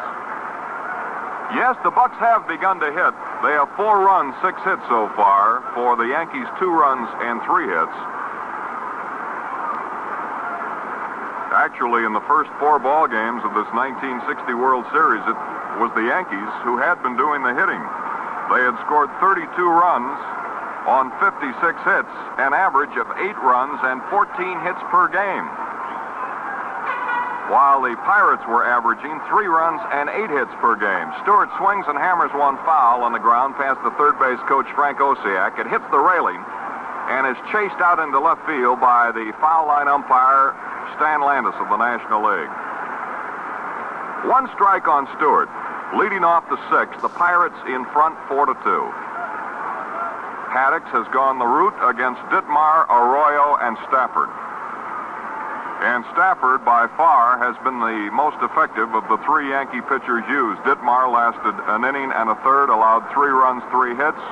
Arroyo lasted 2/3 of an inning, allowing 1 run and 2 hits. Stafford so far has allowed 1 run, or 1 hit rather, an infield hit by Don Hoke. Here's the 0-1 pitch. Curveball chopped on the ground. Nice play by McDougal to third. The whip across to Skowron, and Stewart is out, 1 away in the 6th inning. Bouncing ball to McDougal, and he threw him out. Samoli up. He's 0 for 2. Gino has scored 1 of the 4 Buck runs. What a day. Boy, if we'd ordered this 6 months ago, it couldn't have been any better. That's one thing the weatherman has been most cooperative. Here's the windup and the pitch by Bill Stafford. Curve, a strike under the belt on the inside corner to Gino Simoli. Stafford is the newest and the youngest of the 11 Yankee pitchers, 22-year-old right-hander. He's winding, kicks the left leg and delivers. Curveball, strike right over the plate. This kid has good control in his brief career with the Yankees thus far. 0-2 on the right-handed swinging Gino Simoli. 1 gone in the 6th. The pitch by Stafford. Curveball, pop foul back here. Just in front of us, and it drops onto the net.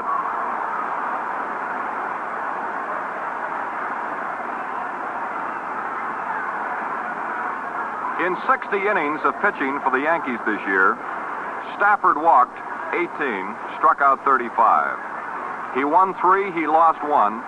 And his earned run average was 2.25. Here's the 0-2 pitch again to Simoli. Struck him out on a fastball. Simoli pulled the trigger and got nothing. So there are 2 gone in the 6th. Strikeout number 1 by Bill Stafford, the second Pirates a fan. Here's Smokey Burgess, who's doubled and grounded to Richardson. They have done some calculating with figures, with money and gross and net receipts and attendance figures and everything in the first 4 games. The pitch to Smokey swung on, a fly ball to center. Here's Mantle digging in hard, now slowing up, moving in toward left center field, and he makes the catch to retire the side. 3 up and 3 down in the top half of the 6th inning for Pittsburgh. Nothing across, no runs, no hits, none left. At the end of 5.5 innings, the Pirates 4, the Yankees 2. Value and joy from GM.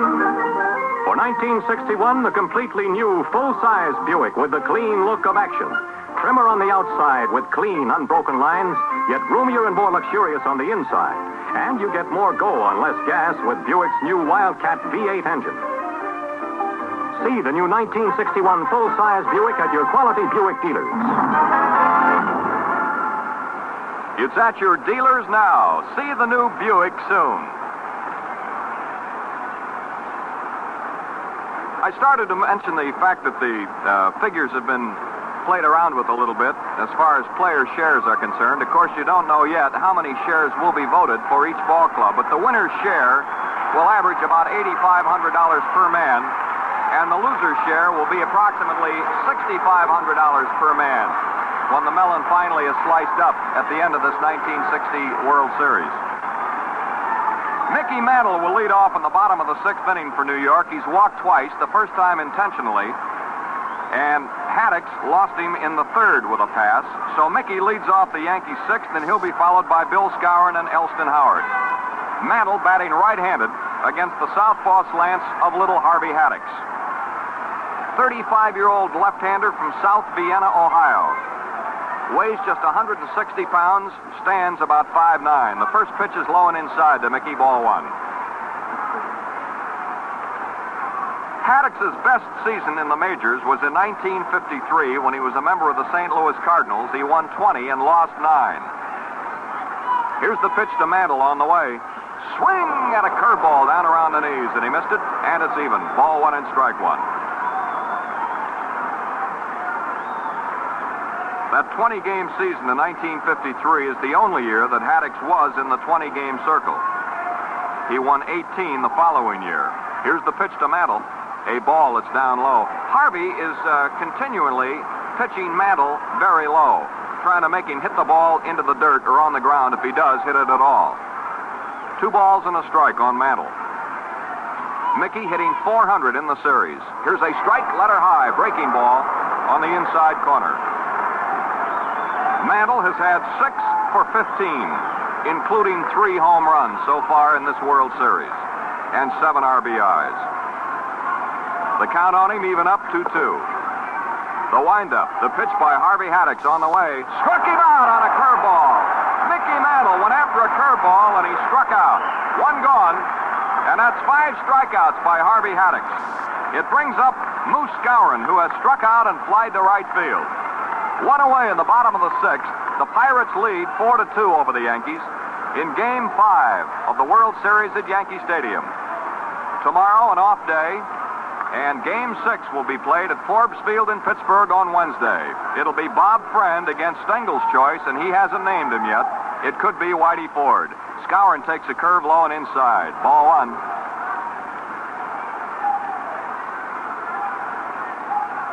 Moose, big right-handed batter, great power to all fields. His home run was to right field yesterday. Here's a high chopper to Groth, the shortstop. He's in and over to his right. The peg is in time, 2 gone. Skowron bouncing out, short to first. That'll bring up Elston Howard, who has doubled and been safe on an error by Groth on a bad throw over to first base back in the 4th inning. Elston Howard, a number 32 on his back, 2 gone here.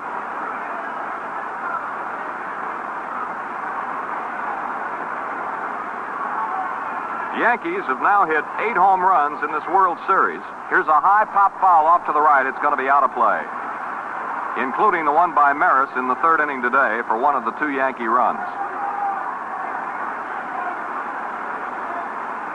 Of course, the Yankees are a home run hitting ball club. They set an American League home run record this season with 193.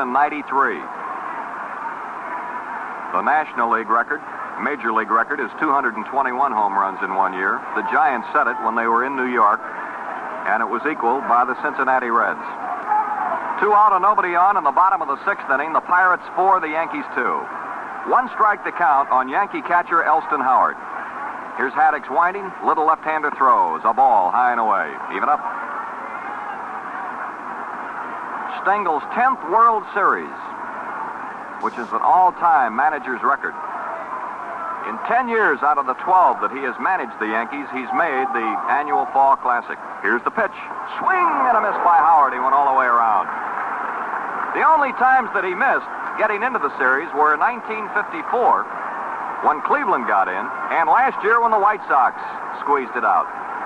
Ball 1 and strike 2 on Elston Howard. 2 out. Here's the pitch on the way. A strike 3 call. Howard looked at it.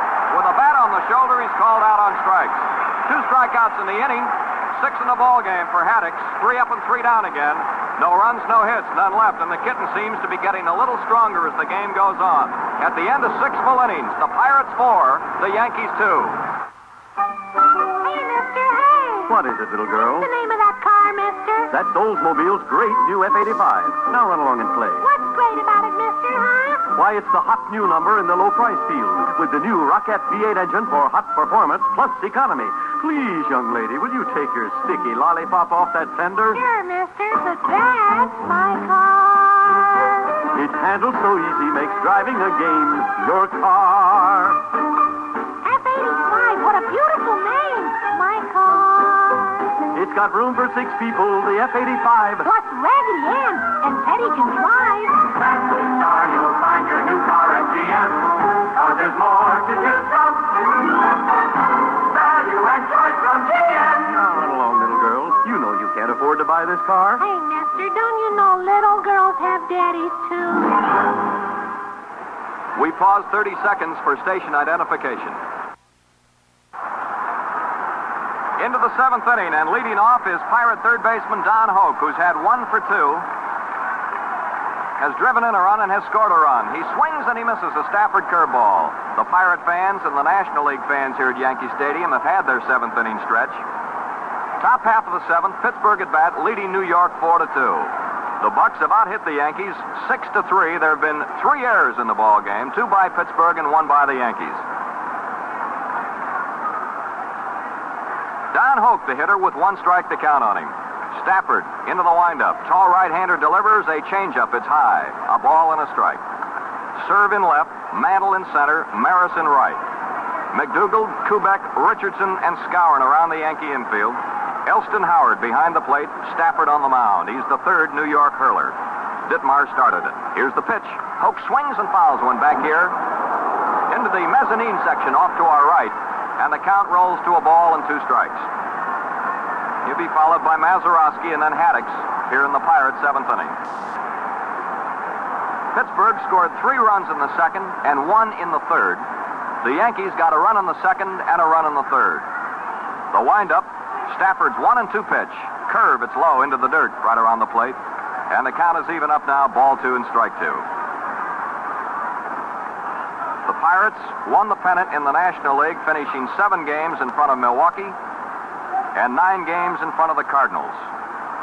The Yankees won it by 8 over Baltimore and 10 over the White Sox. Here's a curve. It's low and outside. 3-2, a full count on Don Hope. The Tiger, his teammates call him. And all you have to do is see him play one ball game, and you'll understand why. He's a demon on the base paths. He has a great pair of hands, possibly the finest third baseman in the league defensively. Good, steady hitter. And a real holler guy and a team leader. The windup. The 3-2 pitch to Hope. Swinging a foul ball up behind the plate and out of play into the upper deck. It remains at 3-2. Elston Howard gets new baseball from Dusty Bogus, who's the plate umpire today. Rubs the ball up a bit and fires it back out to Big Bill Stafford. Game 5. Yankee Stadium. Pirates lead 4-2. We're in the 7th. Here's the 3-2 pitch to Don Hope. A curve. He swings and misses. He struck him out. Don Hope opens it up with a strikeout here in the 7th inning. Strikeout number 2 by Stafford. And the 3rd strikeout by the Yankee pitchers today. Here's Mazeroski. He's 1 for 2, a double with a couple of runs driven in. 1 out on the top of the 7th and nobody on base. Ditmar, in 2 starts, got his lumps last Wednesday and today. Here's the pitch. Strike curveball that hangs over the outside corner, letter high. Last Wednesday, in the opening game of the series, Ditmar lasted 1/3 of an inning. Today, it was 1 1/3 innings before he went to the bathhouse. Here's a changeup outside, a ball and a strike. Mazeroski, good hitter, fine second baseman, excellent on the double play, and has power. He doesn't look too big, but he weighs about 195 pounds. He can hit that ball a long way. The 1-1 pitch to Bill on the way. Swinging a fly ball, popped up out behind short. Kubek out. Serve coming on hard. He makes the catch in left field. Bob Serve came in at full speed and caught that ball in very shallow left field, and there are 2 men gone. Tony Kubek raced out from short. Serve was playing deep in left, and he really stepped on the gas and got there just in time and made a fine running catch. 2 gone, and here's Haddix. Just coming out of the Pirate dugout now, and listen to the hand that the fans there give the kitten.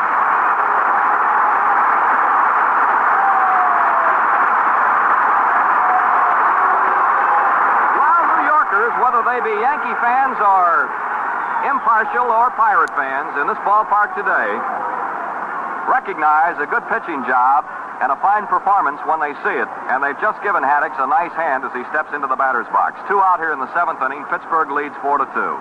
The windup, the pitch by Bill Stafford. Curveball, a strike right over the plate, belt high. This fella has a good curve and a good changeup, which several of the Pirates have gone after without too much success today. Pitch to Haddix, swinging a chopper over the mound. Here's Richardson to his right. Nice play. The flip is going to be too late. A good play, but he beat it out. Bobby Richardson went behind second, backhanded the ball, and while racing toward left field, flipped the ball over to Skowron, and it's a base hit. Number 7 by the Pirates. That's hit number 2 off Stafford. Haddix is on first base with 2 gone now, and it brings up the top of the order, Bill Verdon. Verdon hasn't hit a ball out of the infield today. He's grounded out and fouled out twice, once to McDougal and once to Elston Howard, the catcher.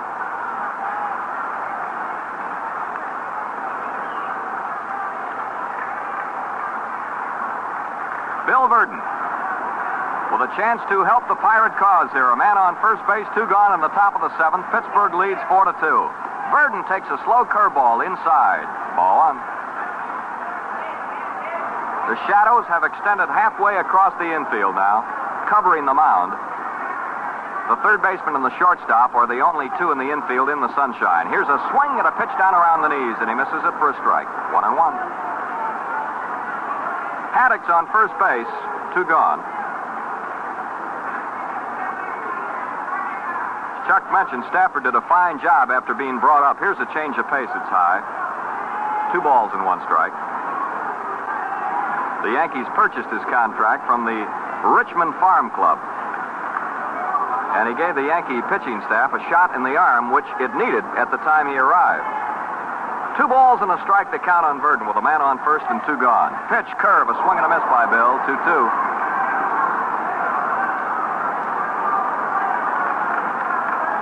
2-2 on Verdon. Years and years from now, they will still be talking about the catch this fellow made yesterday off Bob's serve. Haddix on first base with that black jacket on takes his lead. 2-2 pitch, curve foul back here onto the net behind the plate. And the count remains 2 balls and 2 strikes on Bill Verdon.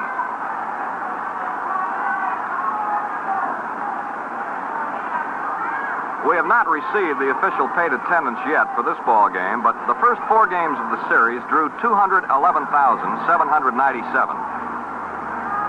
Of course, this ballpark, Yankee Stadium, much larger than Forbes Field. More people have seen the games here so far. Now the stretch. 2-2 pitch by Stafford. Fastball hit on the ground. Past Skowron down the first base line. Here's Haddix rounding second. He's going for 3. Here's the throw coming in, and it's a 2-base hit. A shot past Skowron had handcuffed him. He got his glove on it, but the ball rolled past him down the right field line. Roger Maris and Bobby Richardson had to chase it out there along the foul line, and it's a 2-base hit for Bill Verdon. Pirates have runners on second and third with 2 out, and the batter is Dick Groth, the captain and shortstop. Hit number 3 off Stafford, and hit number 8 by the Pirates in the ball game.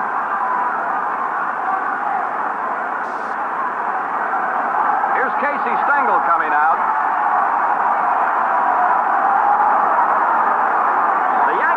Is making his way to the mound to talk to Bill Stafford. The Pirates have Haddix on third, Verdon on second base. It all started with 2 out. Hoke struck out and Mazeroski popped to serve. But then Haddix got the infield hit behind second base. A very fine play was made by Richardson, but he was too late with his throw. And then Verdon cracked one down the line that got by Bill Skowron after he touched the ball and deflected it, slowed it up a little bit. And it's a 2-bagger for Verdon. He's on second. Haddix is on third. Stengel, the old professor, has a word with Stafford, and he's going to leave him in the ball game. He's just going to talk to him a little bit before going back to the dugout now. Here's Grote. He has 1 for 3, a double. Dick, a good hitter, led the National League, 325 this season. Pitch on the way. A curve. It's outside of ball. 1-0. The Pirates 4, the Yankees 2, Pittsburgh at bat in their half of the 7th, and the Buccaneers are trying to increase their 2-run lead. Stafford winding now. Here's the pitch on the way. Curveball popped up foul off here to the right behind the plate. It's going to be out of play. And it's into the crowd. 1 ball and 1 strike now.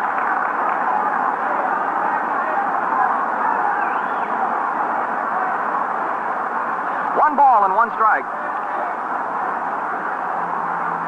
New baseball thrown out to Bill Stafford on the mound. Pirates threatening. They have runners on second and third. 2 gone here in their half of the 7th inning. Grote, one of the most respected batters in the game, up there trying to drill in a couple of runs. Here's a swing and a well-hit ball to left field. Bob Serve going back. He's turning around now, and he's going to make the catch to retire the side. In the inning, no runs and 2 hits. And 2 Pirates left on, and now the Yankee fans get to their feet for the 7th inning stretch. At the end of 6.5 innings of play, it's still the Pirates 4, the Yankees 2. Value and joy from GM. The sleek new 1961 Pontiac is comfort designed to give you more headroom, legroom, footroom. It's all Pontiac on a wide track. Powered by the new Pontiac Trophy V8 engine with a new gas-saving fuel induction system. See the new wide track 61 Pontiac at your quality Pontiac dealer.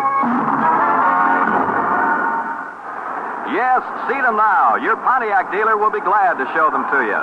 We go to the last half of the 7th inning. The Yankees coming to bat, trailing by a score of 4-2. Bobby Richardson will lead off. He'll be followed by Tony Kubek and possibly a pinch hitter for Stafford. There is more action in the Yankee bullpen out here in right field. Richardson has been thrown out by Mazeroski, and he's lined into a double play. One of the big plays early in this ballgame was made by Bobby Richardson with his bat. Elston Howard led off the last half of the 2nd with a double for New York, and Bobby Richardson gave himself up.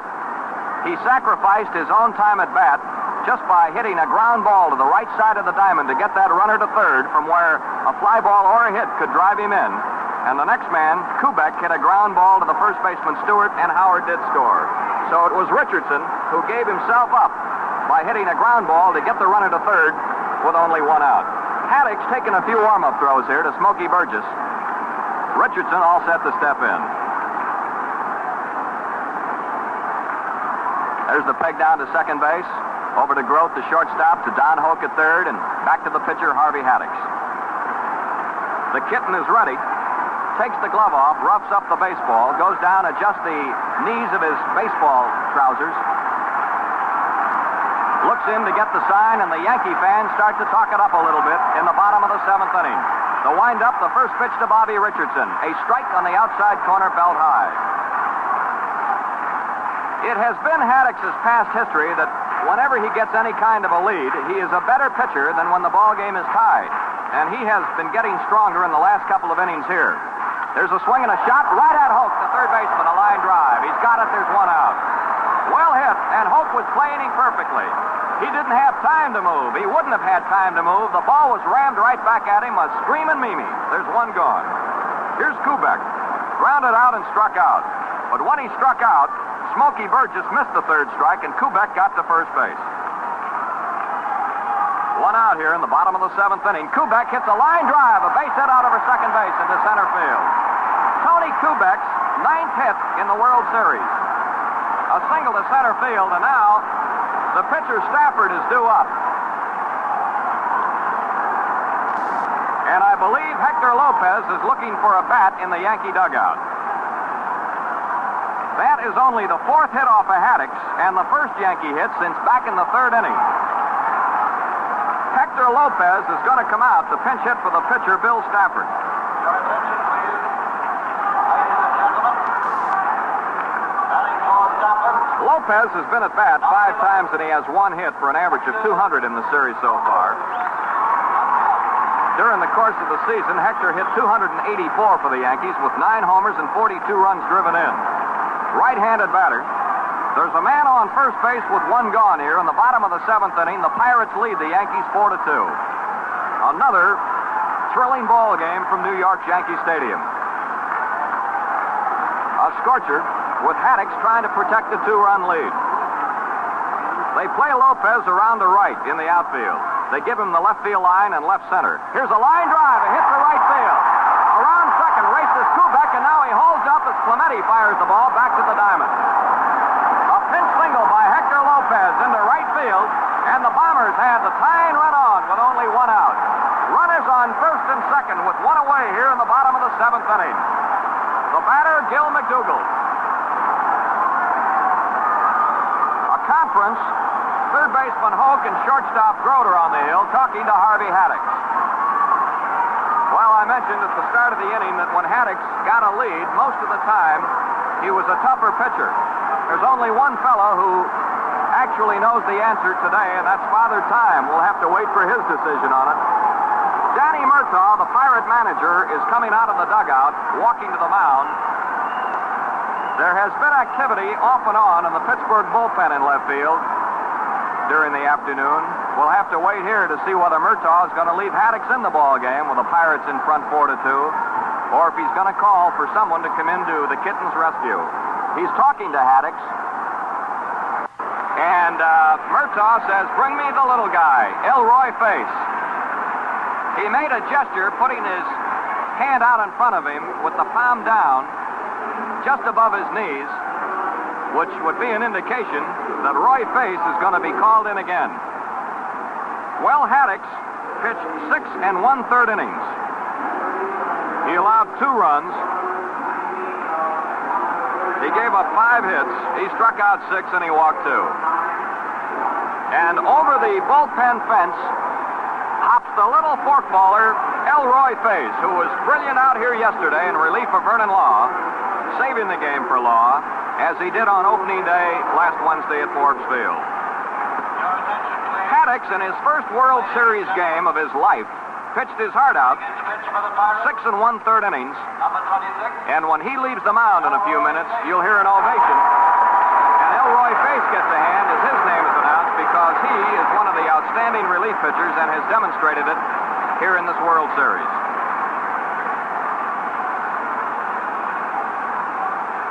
First man the Face will have to pitch to will be Gil McDougall, the Yankee third baseman and leadoff man.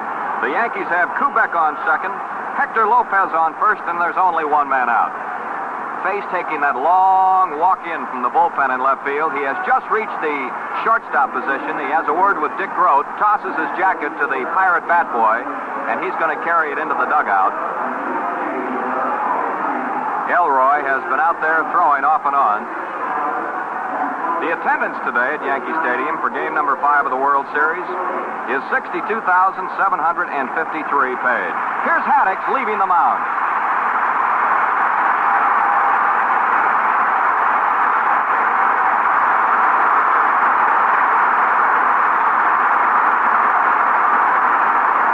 Right behind him goes his manager, Danny Murtaugh, headed for the third base dugout. Harvey gave it everything he had. Here in the bottom of the 7th, though, single by Kubek and a pinch single by Lopez after Richardson hit the Dickens out of one to the third baseman Hoke leading off, meant that Haddix was through and Elroy Face is coming on here in relief.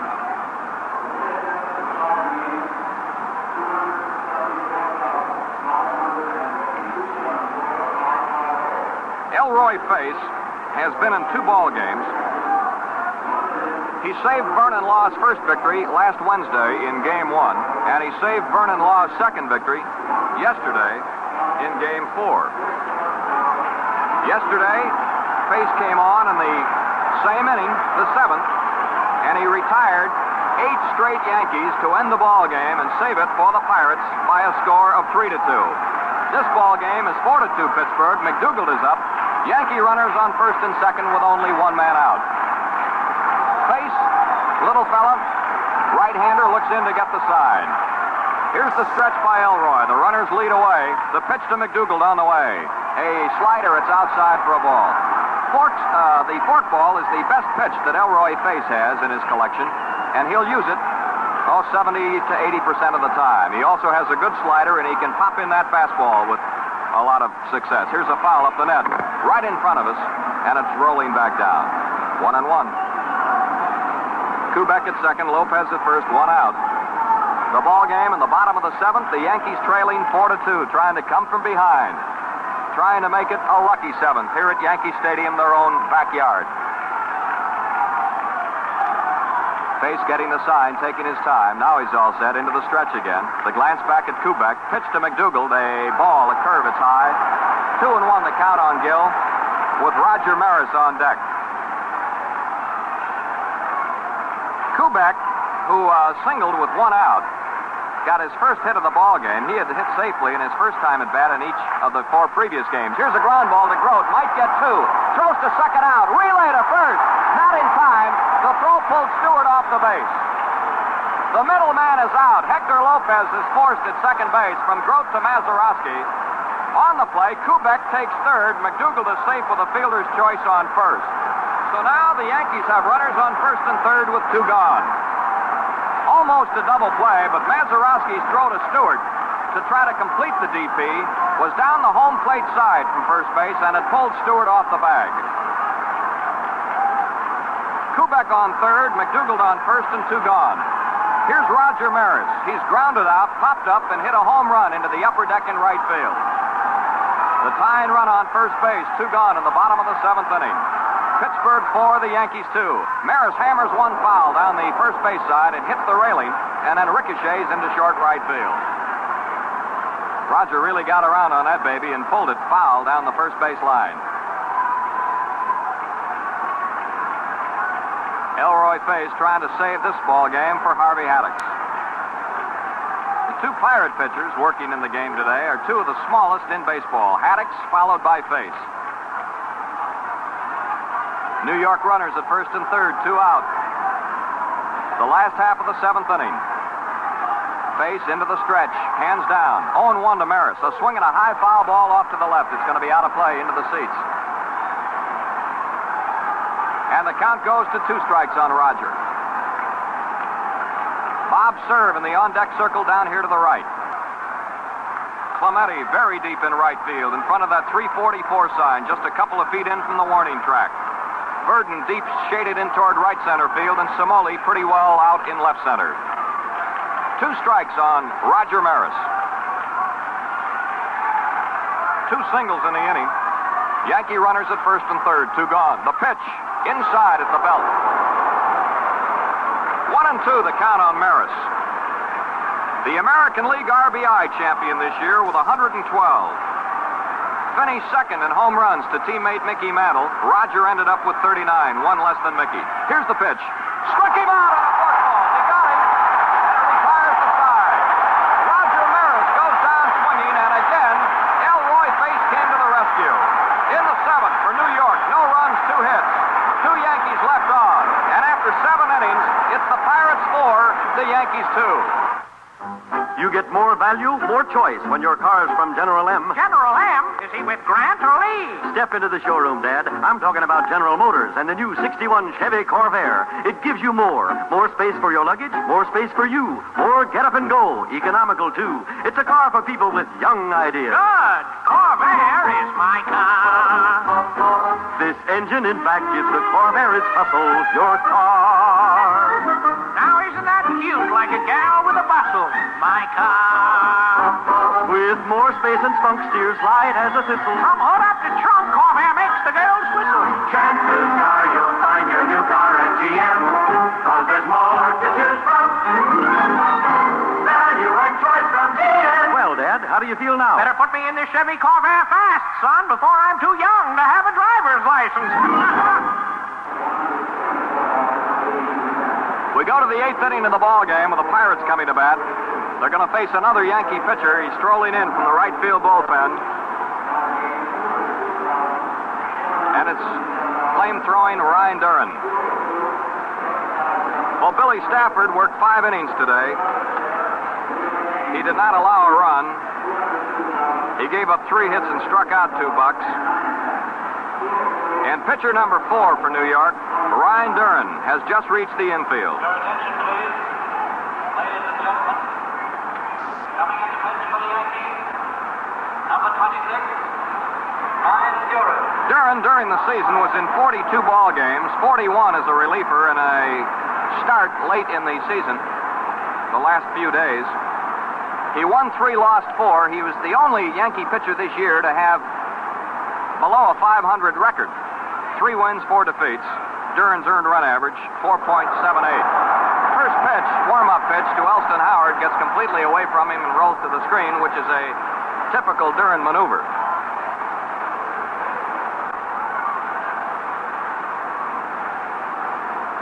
In his only start against Washington this year, Duran struck out 5 men in a row to tie a record. First 5 men up.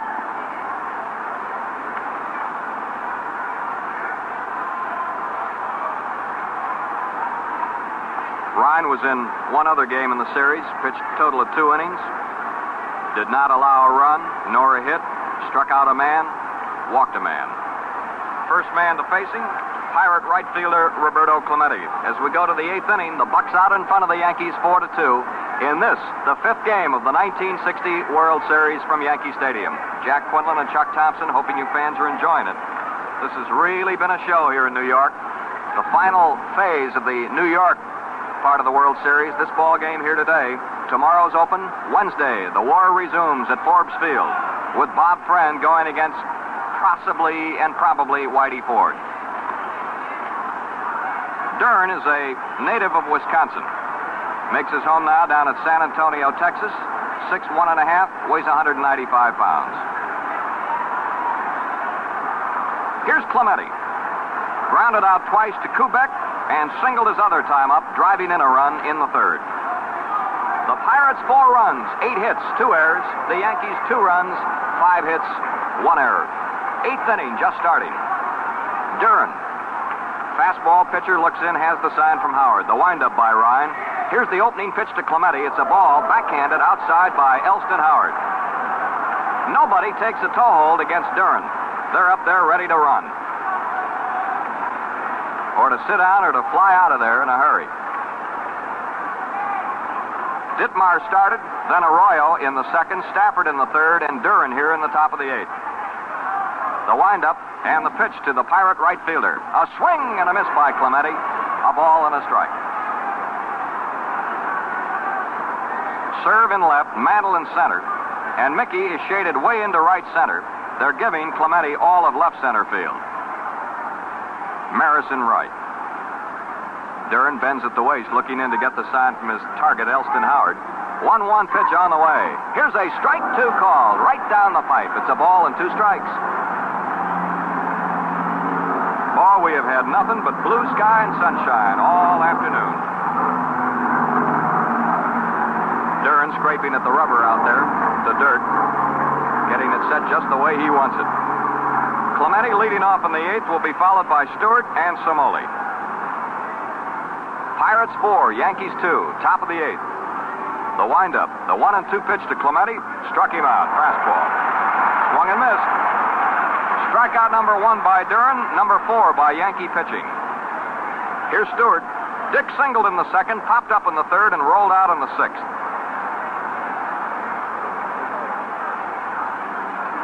One away in the eighth. And big number 7 steps in to hit. Dick Stewart, the first baseman. This fella actually broke in as an outfielder. Big right-handed batter. Here's the windup by Duran.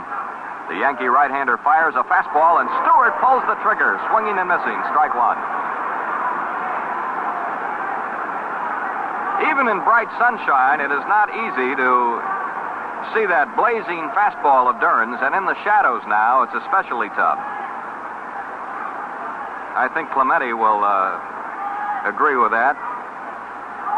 He just struck out. 1 strike on Stewart. 1 away here in the eighth. The pitch by Duran on the way. Here's a curve. It's low and outside. A ball and a strike. I think the fact that Duran threw a slow curveball amazed Stewart as much as it did the rest of the crowd.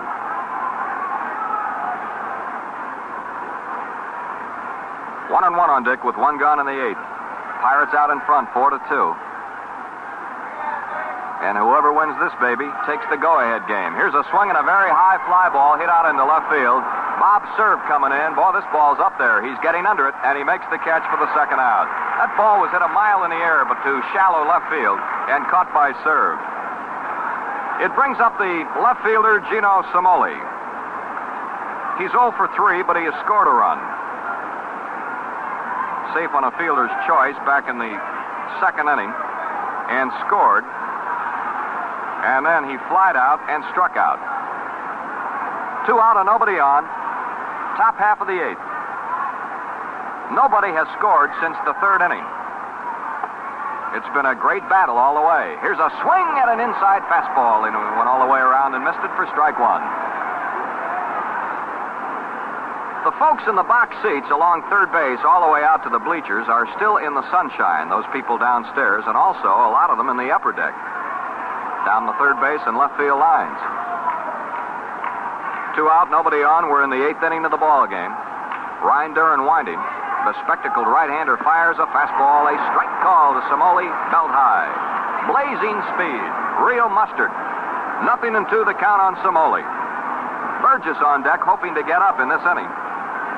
Waving a couple of bats around down here to the left. 2 out and nobody on. 2 strikes to count on Gino Somoli. A very pronounced closed stance. His back is facing almost the third base coach. Here's the 0-2 pitch by Duran. Strike 3 call. He put a slider on the outside corner, and Somoli was caught looking. 2 strikeouts in the inning by Ryan Duran, and the Pirates are 1, 2, 3 up and down on the top of the eighth. No runs, no hits, nobody left on. And after 7.5 innings of play, it's still the Pirates 4, the New York Yankees 2.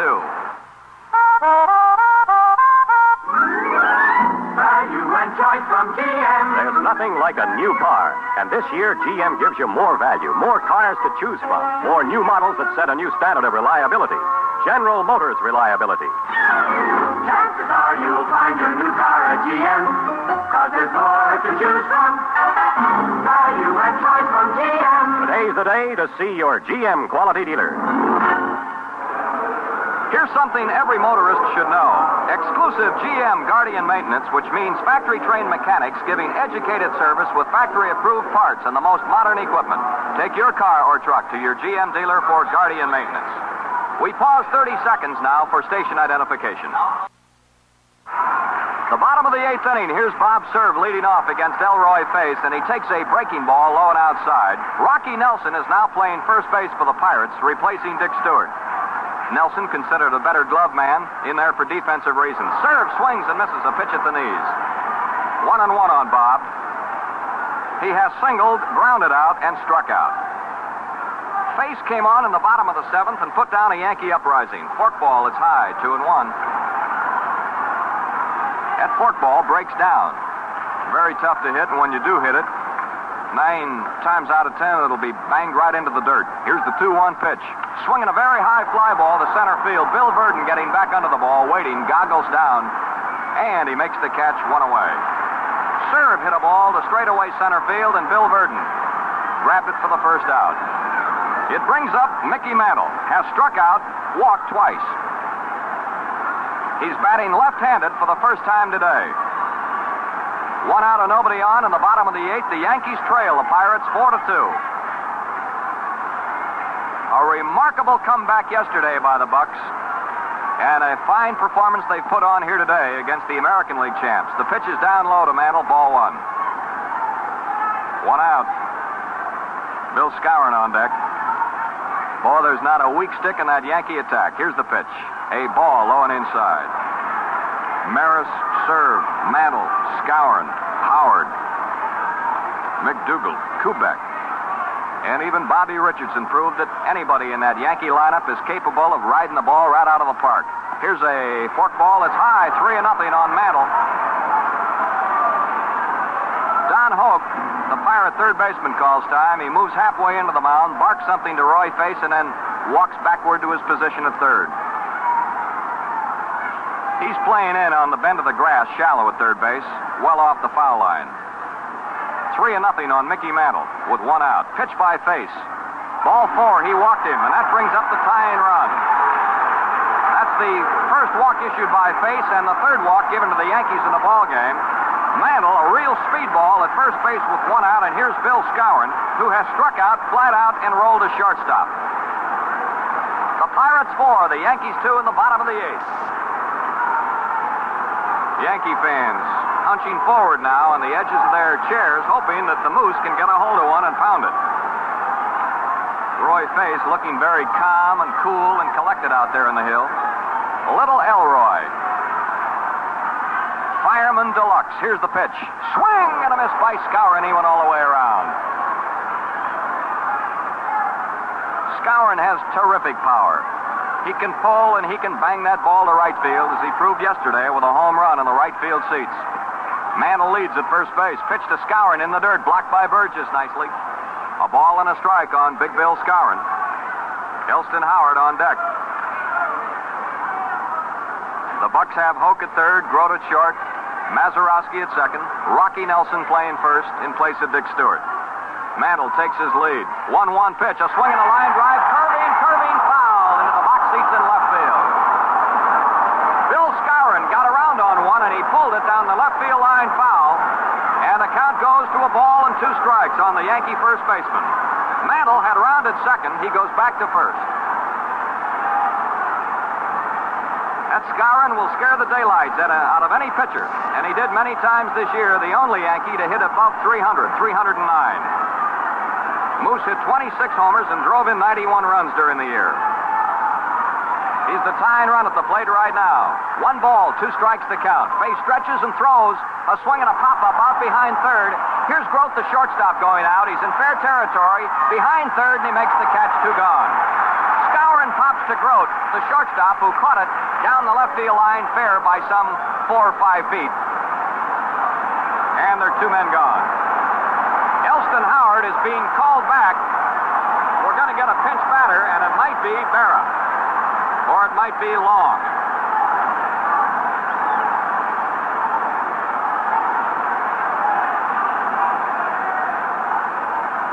We're going to get a pinch batter here for Elston Howard. With 2 out on the bottom of the 8th and a man on first base, it's going to be Yogi. Yogi Berra is coming out to hit for Elston Howard.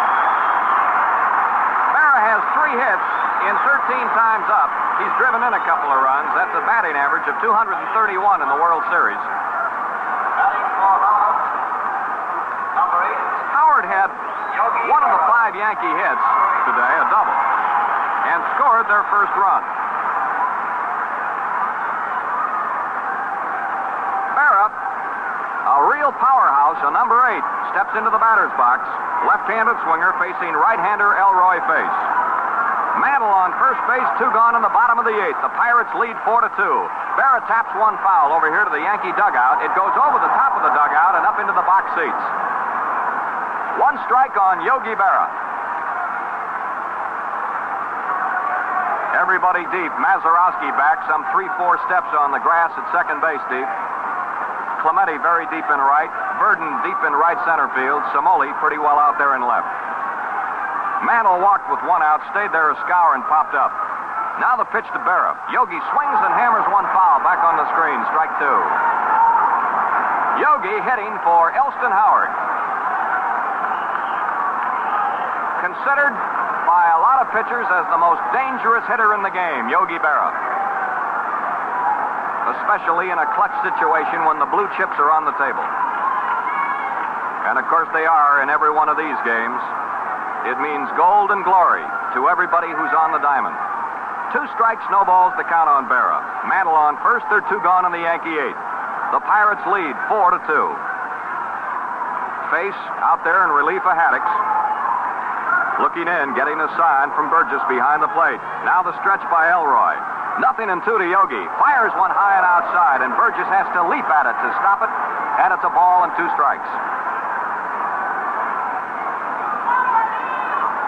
Berra has been known to jump off the ground and hit a pitch like that right out of the park. Here's the stretch. 1-2 pitch. A ball outside.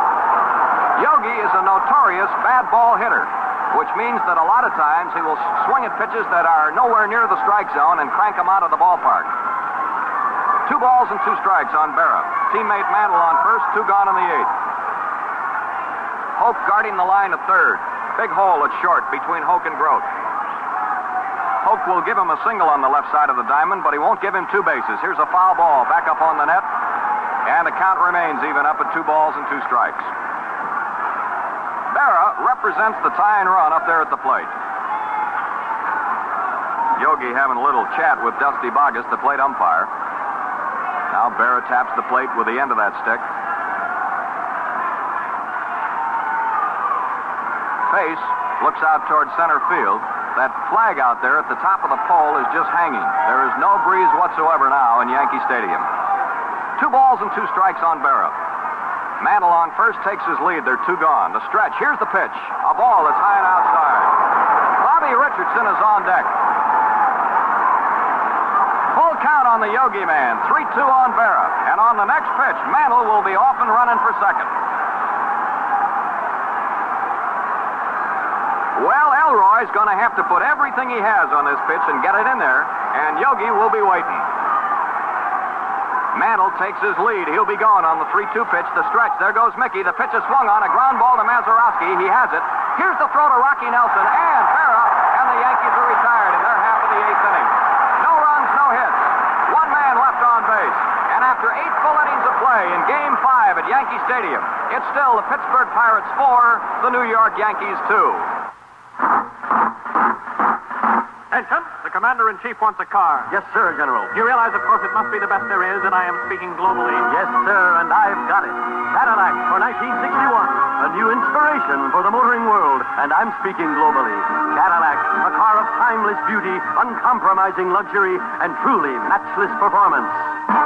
It's your car. Under the hood, everything is perfection. Your car. I've checked the inside. It passes inspection. My car. Trimness and crispness add to Cadillac's beauty. It's above and beyond the call of duty. Chances are you'll find your new car at GM, 'cause there's more to choose from. Value and choice from GM. A Cadillac for the Commander-in-Chief. Yes. My wife will be in to pick it up herself. We're going into the ninth inning of the ball game. Ryan Duran taking a few warm-up throws. Yogi Berra is putting the catching gear on. He'll stay in. He hit for Elston Howard and bounced out. And now here's Yogi coming out to take his spot behind the plate to remain in the ball game as the Yankee catcher. Ladies and gentlemen, now catching. In the ninth inning for Pittsburgh, Smokey Burgess will lead off. He'll be followed by Don Hoke and Bill Mazeroski. The Pirates have 4 runs, 8 hits. The Yankees 2 runs and 5 hits. And for the second straight day here at Yankee Stadium, the fans have seen tremendous baseball. The toss around the Yankee infield. Gil McDougall flips the ball to Ryan Duran, and here's Smokey Burgess. He's doubled, bounced out, and flied to center. Some battle. The 2 Pirate victories have been by close margins, 6-4 and 3-2.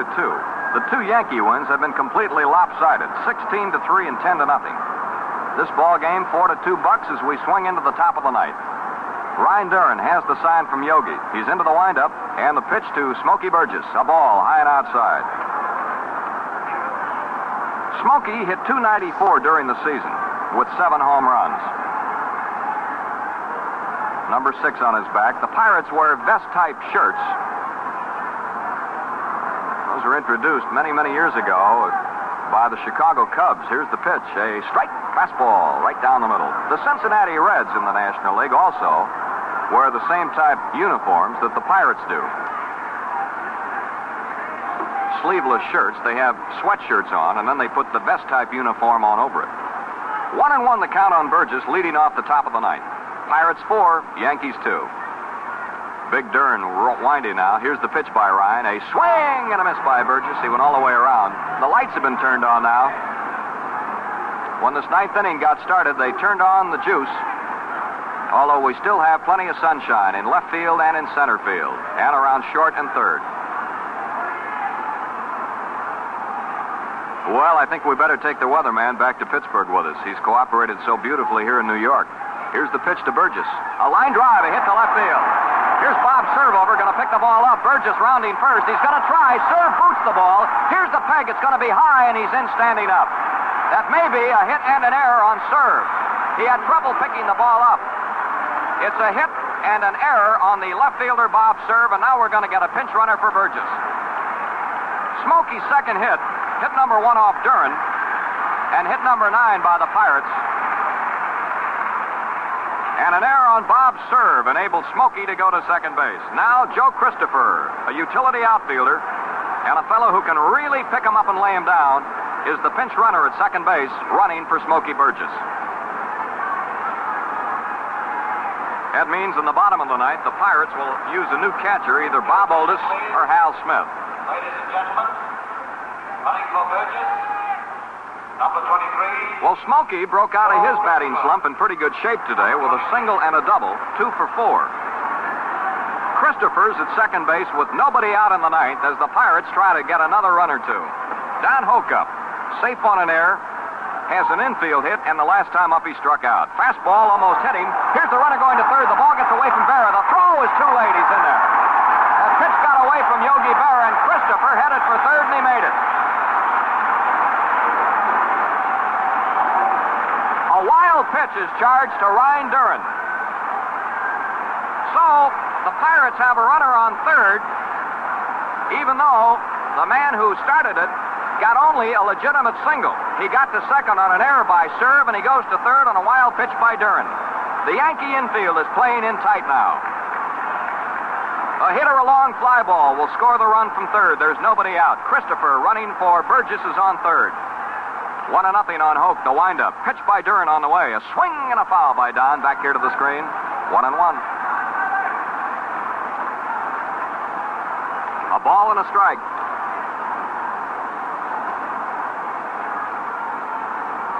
New baseball thrown out by plate umpire Dusty Boggess to the mound. Ryan Duran, the 4th Yankee pitcher of the afternoon. Ditmar started, then Arroyo, then Stafford. This is Duran's second inning in relief. He entered the game in the 8th. Christopher down the line a few feet at third. Duran winding, 1-1 to Don Hoke. A ball inside, another fastball that backed him away. 2-1. Mantle playing fairly shallow in center field. When Hoke gets a hold of one, he can hit it a far piece. He was robbed yesterday by Mantle on a tremendous catch by Mickey, going at full speed into right center field and deep. 2-1 pitch by Duran. Swinging a ground ball up the middle of base hit. Here's Christopher scoring. It's 5-2 Pittsburgh. Don Hoke singled through the box out over second base. Joe Christopher scores easily. He walked in from third base. And the Bucks now lead at 5-2. Run number 1 and hit number 2 off Ryan Duran. Brings up the second baseman, and a fine one he is, Bill Mazeroski. He's had one hit a double, but it drove in 2 Pittsburgh runs in the second inning. 1 for 3 for Maz. The all-star second baseman for the National League this year. 5-2 Pittsburgh, top of the ninth. Hoke on first, there is still nobody out. Here's the stretch. Hoke hopping up and down like he might be going. Pitch to Maz is down low for a ball. You recall in the first ball game of this series at Forbes Field last Wednesday, in the very first ball game, the Pirates tested the throwing arm of Yogi Berra. One ball was thrown into center field. Kubek later got the error for failing to cover second base, and Berra almost threw another one away. Here's the pitch. Swinging a pop foul back here. This hits some of the bunting above us and drops onto the net below. 1 ball and 1 strike. The Bucks have 10 hits. They got 3 off Ditmar, 2 off Arroyo, 3 off Stafford, and 2 off Duran. They've scored on every pitcher with the exception of Stafford. 3 runs off Ditmar, 1 off Louis Arroyo, and 1 here so far off Ryan Duran. Now he's ready. Here's the pitch to Mazeroski. Swinging a foul off the bat handle back on the screen. A ball and 2 strikes. Danny Murtaugh, the manager of the Pirates, has definitely stated that his pitcher on Wednesday for Game 6 will be Bob Friend, an 18-game winner.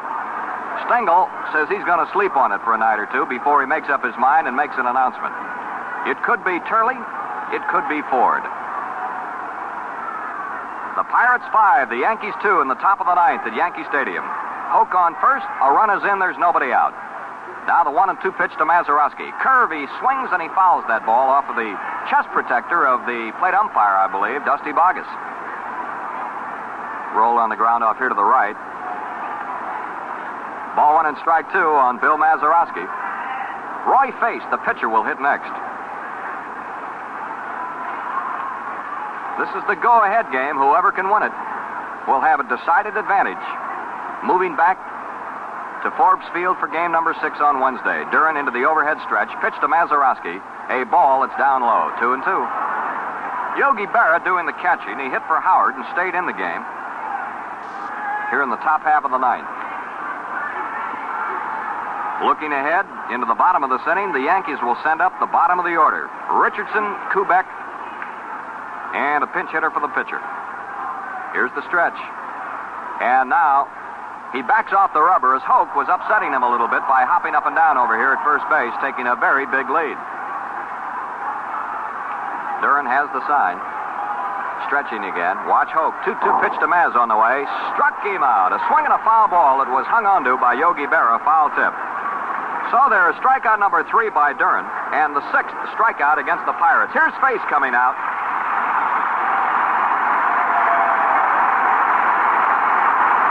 Duran has several sets of glasses that he wears. The ones he's using right now are sunglasses. Looks a little like Captain Midnight out there. The Pirates 5, the Yankees 2 here in the top of the ninth, and here's Elroy Face. Pretty good little hitter. Hoke on first, 1 out. Duran, 4th Yankee pitcher of the ball game, lobs a pitch over to the first baseman, Skowron, and the runner's back. Just a little soft throw to remind Hoke that Duran has not forgotten about him. Here's the pitch to Face. He's going to bunt down the first base line. It's foul. Beyond the Yankee dugout, Mickey Vernon, the first base coach for the Pirates, runs over and picks it up. 1 strike on Elroy Face.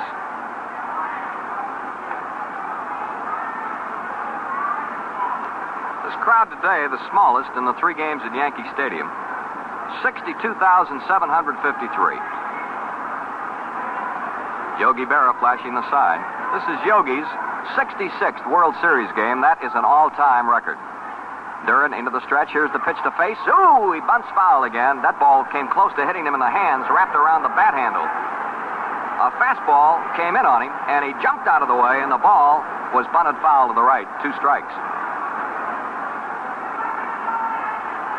Serve in left, Mantle in center, Maris in right. They're playing around to the right. Playing face to hit the ball late, if he hits it at all. 2 strikes on Elroy. A single, an error, and a wild pitch started it off in good shape for the Pirates here in the 9th inning. They lead 5-2. Here's the pitch to face. He's going to bunt. He takes the pitch inside, gets away from Yogi, but he locates it finally, and Hoke does not try to move on. He stayed at first base. Berra had trouble finding the ball.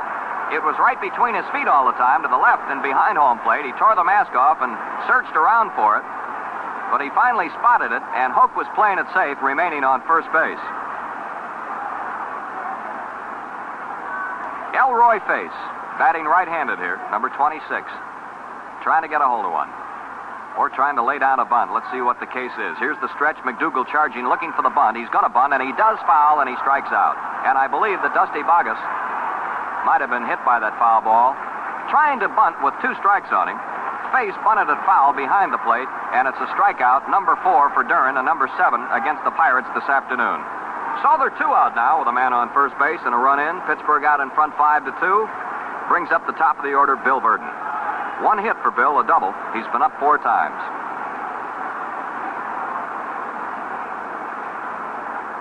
There was a time just a few weeks ago when Dusty Bogus was umpiring a National League game with the Cubs, and he was hit in the chest protector with a foul ball just below his heart and was hospitalized overnight just for observation. Here's a peg to first base, and Hoke goes in on all 4s. He made it, though.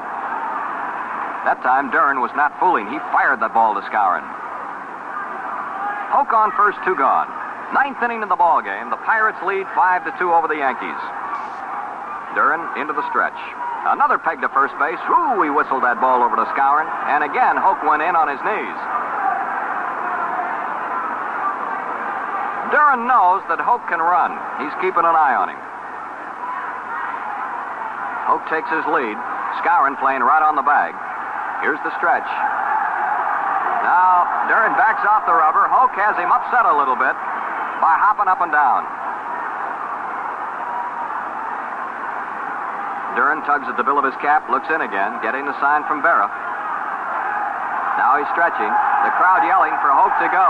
Here's the pitch to Verdon. A fastball, a strike at the knees. 0-1 on Bill. This fellow's catch yesterday will go down in World Series history as one of the greatest.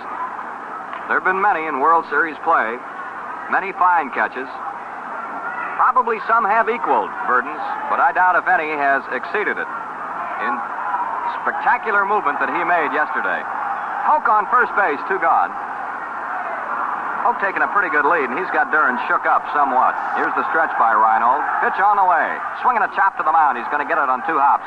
Here's the peg to Skowron. Verdon is out, and the Pirates are retired in their half of the 9th. They scored 1 run. There were 2 hits. There was 1 error, and 1 man was left on base. And at the end of 8.5 innings of play, it's the Pirates 5, the New York Yankees 2. Value and choice from GM. Now it's the 60 wonderful Chevrolet, the new size U-size Chevy. Trimmed a bit on the outside to give you easier parking and maneuvering. Inside, it's roomier and more comfortable than ever. Chevrolet, the most usable, livable, likable car yet. See it at your quality Chevrolet dealers.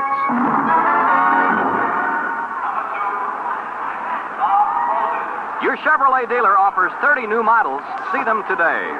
We pause 30 seconds for station identification.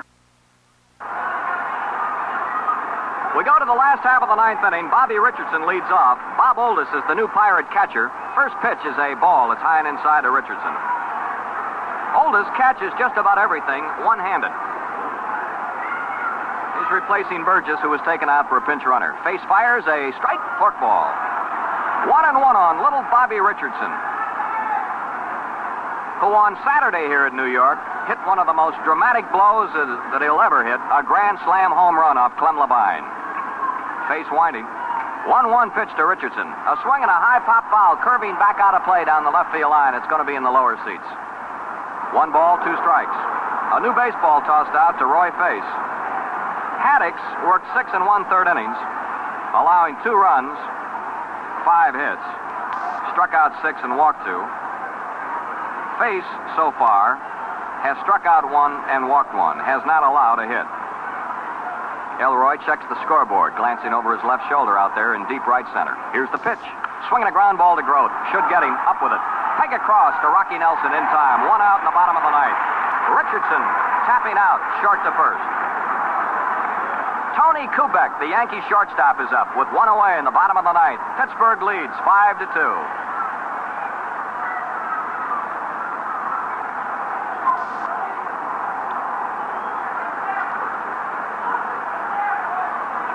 Johnny Blanchard, a utility catcher, has come out with a couple of bats in the on-deck circle. He'll hit for the pitcher, Duran. 1 gone in the bottom of the ninth. Pitch to Kubek. A strike right down the middle. Slider. Kubek has 1 for 3, a single. He now has 9 hits in 21 at-bats in this World Series of 1960. Left-handed batter, big rangy, 6'3". Here's a swing and a very high pop-up out near second base. Grote and Mazeroski both over. Grote says, "I'll take it," and he does. Behind second, 2 gone in the bottom of the ninth inning. And Johnny Blanchard, a Yankee utility catcher, becomes the final New York hope with 2 down in the last half of the ninth inning. The Yankees trailing 5-2. Blanchard's been up twice, and he has 1 hit in the World Series. During the year, John hit .242 with 4 homers and 14 runs driven in. 2 out in the last half of the ninth. A lot of fans getting up to leave, but boy, this game of baseball, some strange things have happened with 2 out in the ninth. Here's a forkball in there at the bell, the strike called. Bases empty, 2 gone. The last hope for the New York Yankees rests on the shoulders of John Blanchard, left-handed pinch hitter. Face winding, little Elroy cuts loose with a ball that's low, and the count is even, ball 1 and strike 1. Somoli, Verdon, and Clemente in left, center, and right. They're shading Blanchard. They're playing him to pull. Hoke well off the line of third, even with the bag, but swung way over away from the foul line. Grote at short. Maz at second, Nelson at first. 1-1 pitch. Swinging a long drive, right field. Clemente back there under the ball. He's got it. Pirates win 5-2.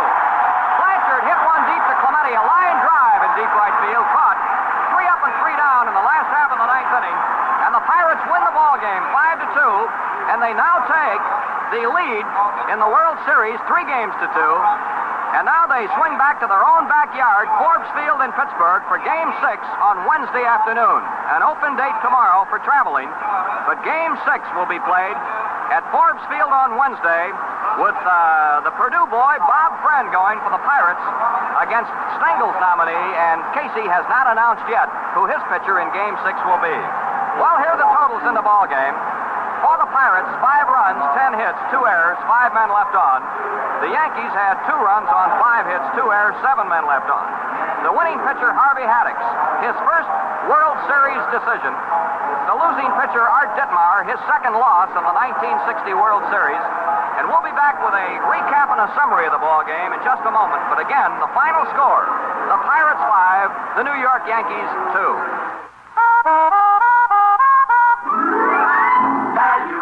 From GM. This year, General Motors offers you cars with more solid value built into them, more breadth of choice than you've ever known. Yes, it's Value and choice from GM. so today's the day to see your quality GM dealer.